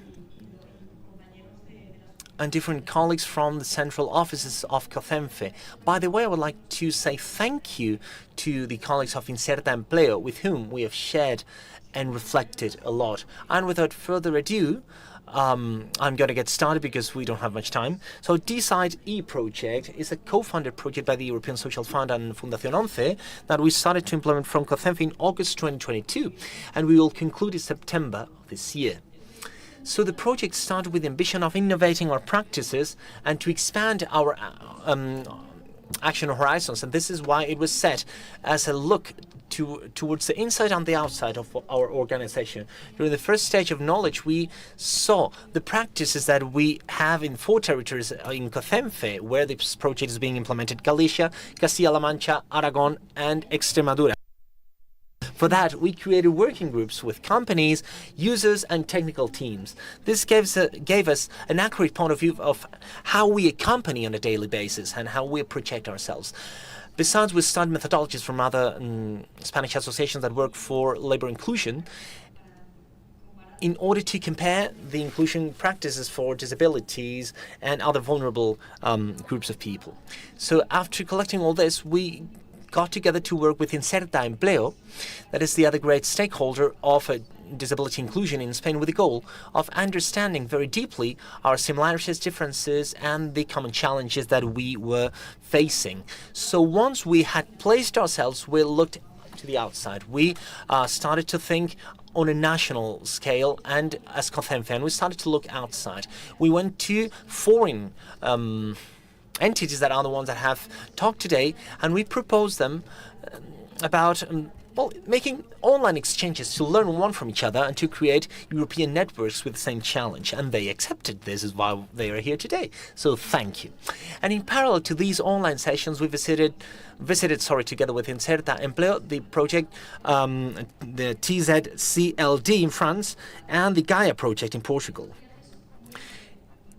In 2 journeys that were very quick, but they were really inspiring, that allowed us to understand labor inclusion initiatives in different national contexts that will make us think a lot.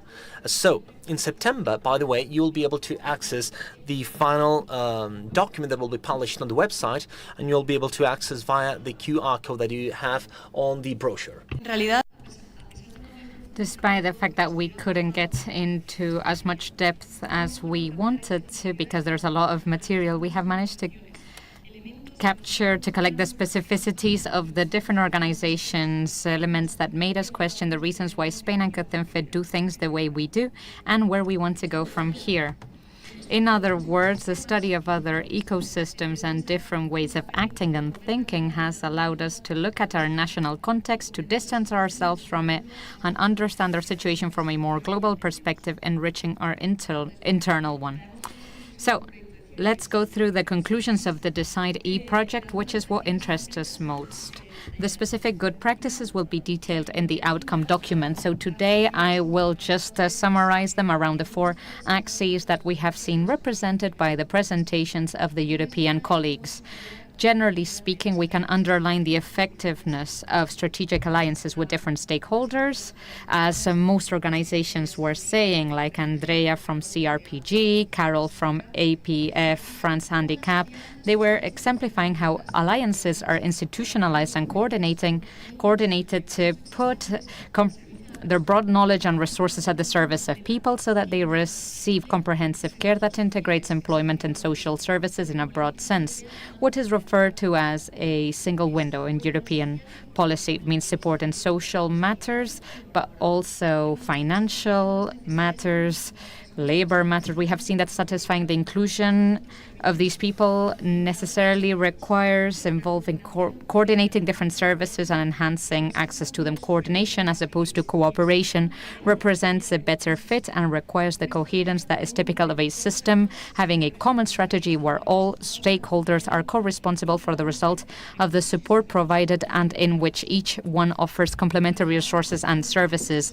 I can provide specific examples from the collaborating entities, coordination with hospitals after rehabilitation to ensure the continuity of a user's itinerary, co-responsibility between public employment services and private entities towards the inclusion of disabilities, as Maria Iglesia was saying, in terms of European public policy, the principle of association, basically, or agreements with private companies and town halls to create jobs like we've seen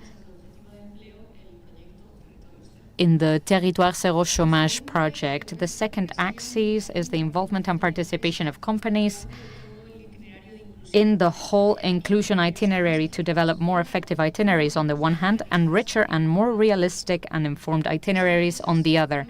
Companies are not the recipient of our services. They are a resource for inclusion, and we must aspire to have common targets to share responsibility.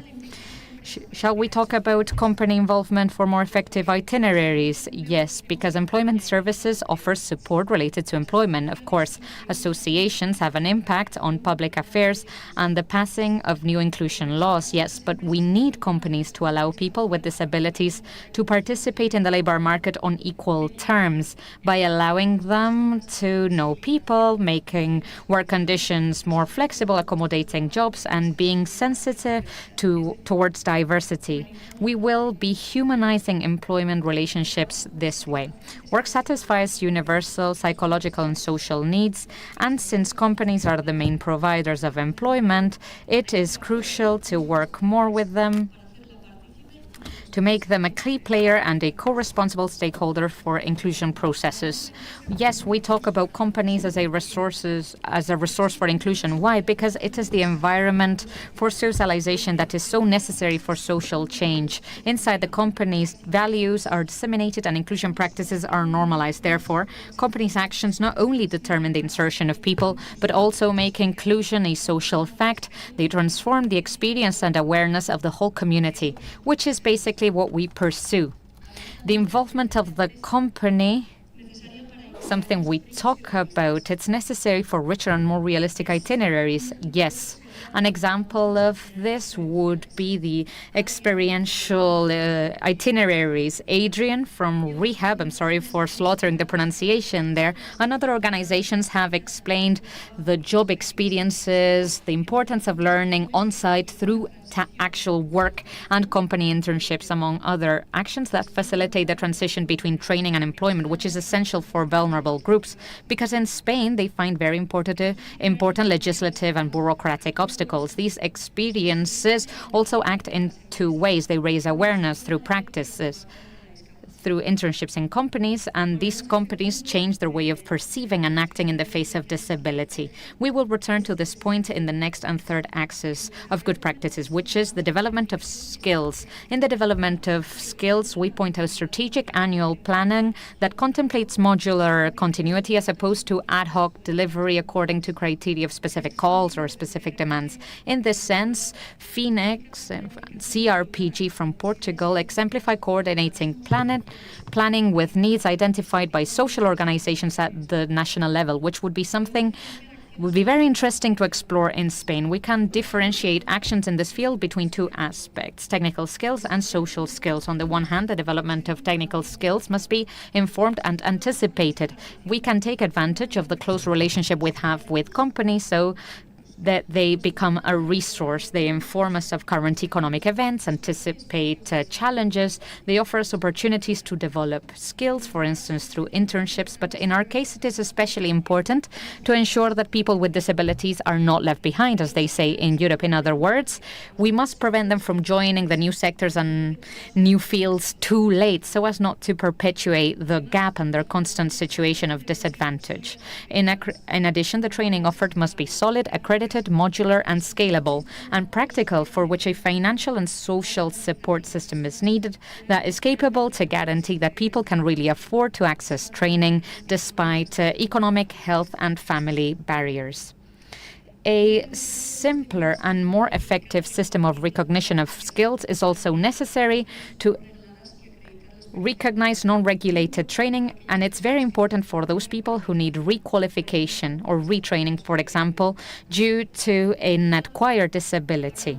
On the other hand, we talk not so much about the development of technical but social skills. These are equally necessary skills, and they have a leading role in this European Year of Skills, something that we have to claim from the third sector. All the organizations agree that it's necessary for vulnerable groups, and we agree on the little support that they receive for institutions for the development of soft skills, which is at the same time a cause and a consequence of their exclusion. From our associations, we can offer opportunities for people to develop these social skills. How? Well, opening up interaction spaces with group activities, experience itineraries, where they can build relationships beyond their family context.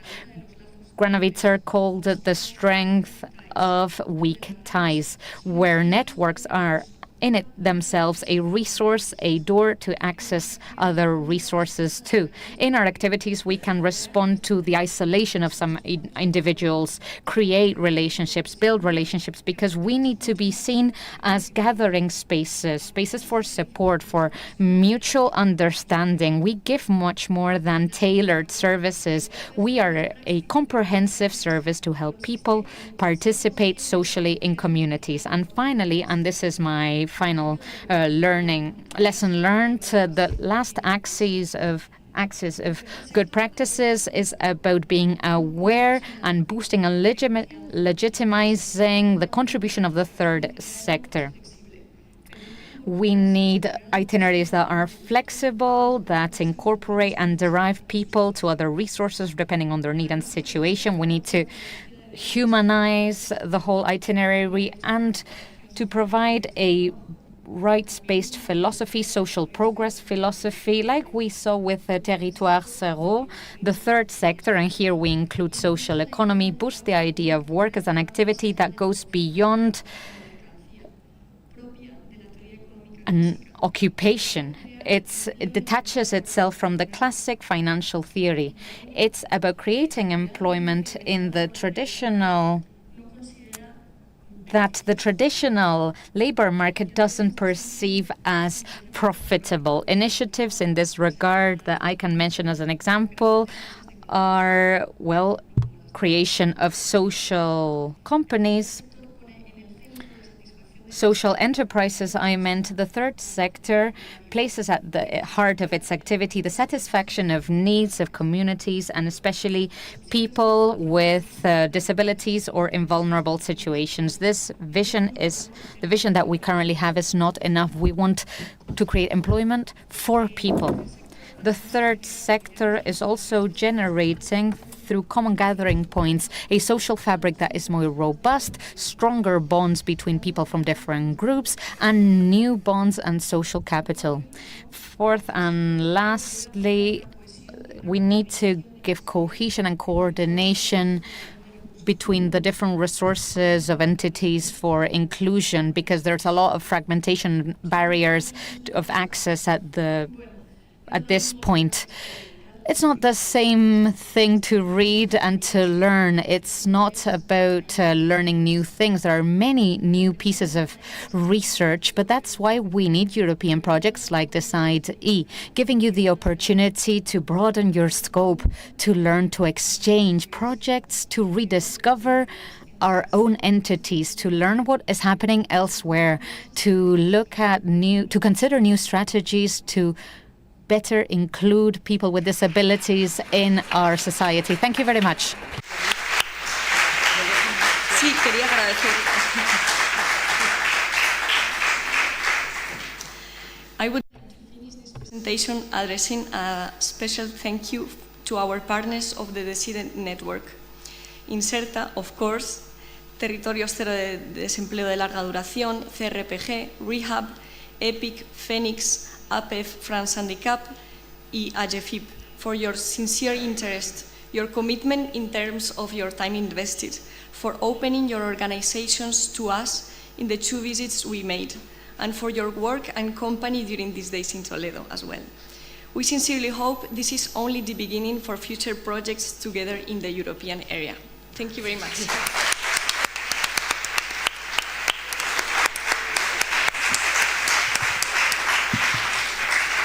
Muchísimas gracias, Carmen, por Thank you very much, Carmen, for this presentation of the Decid-E project. As you've seen, it has had a lot of impact in many places. I mean, we've shared the experiences in different countries, and she has quickly and briefly summarized what has actually represented many long hours of work, not only for her, for many different teams. Thank you so much for your presentation, and especially for the hard work throughout the whole project. Having said this, let's close this session.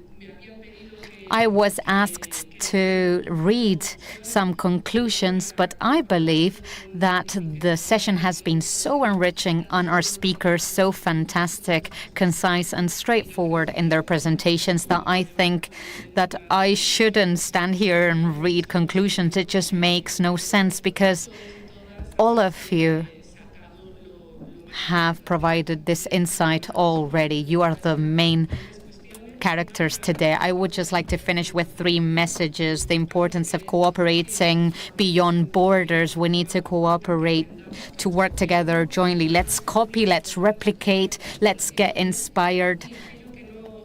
Yes, let's learn from what is being done properly, and let's learn from others to find common solutions. Let's make the most of the momentum of the European policies. I mean, these projects are funded by the European Commission, but let's think about their policy. We are celebrating the European Year of Skills, and in terms of disabilities, training of skill building is fundamental. This has been repeated over and over again throughout the day. I don't have much more to add here. Last but not least, let's not leave anyone behind. For people with disabilities, it's fundamental that we intervene from different perspectives. We can't intervene only thinking about employment, but we need to take into account other factors like their social environment, their health conditions, their education. All of these factors need to be taken into account so that we can guarantee that we don't leave anyone behind. I don't want to miss the opportunity to thank all of you. I would like to repeat my thanks to the entities funding us, the European Social Fund. Thank you to the COCEMFE Foundation for choosing our project, for investing their resources. It's been so interesting to work together. And especially, as Carmen was saying, thank you to all the European collaboration entities, the ones who've joined us remotely, the ones who've joined us face-to-face. Thank you for allowing us to learn from you. We need to be very generous to participate in these kinds of projects. Not all entities are so generous. Thank you so much for opening your doors to us and for allowing us to take a sneak peek of what you are doing and allowing us to implement your best practices in the same way that we have shared our knowledge with you. Thank you too to all the COCEMFE entities participating in the Decid-E project, our colleagues from Aragon, from Galicia, from Extremadura, But of course, I need to mention especially our colleagues from Castile-La Manche. It's the best way to conclude these roundtables. Thank you to all the colleagues working to make this meeting possible. All the COCEMFE staff members have been involved, but we need to give them credit. Let's thank the central headquarter colleagues, but also the colleagues from Castilla-La Mancha Inclusiva. Thank you for your support, for your effort. It's been a pleasure to be here with you today. And thank you to those of you sitting there and standing by our side, even though we were delayed. Thank you very much. Decían que había un aperitivo en el mismo. So there's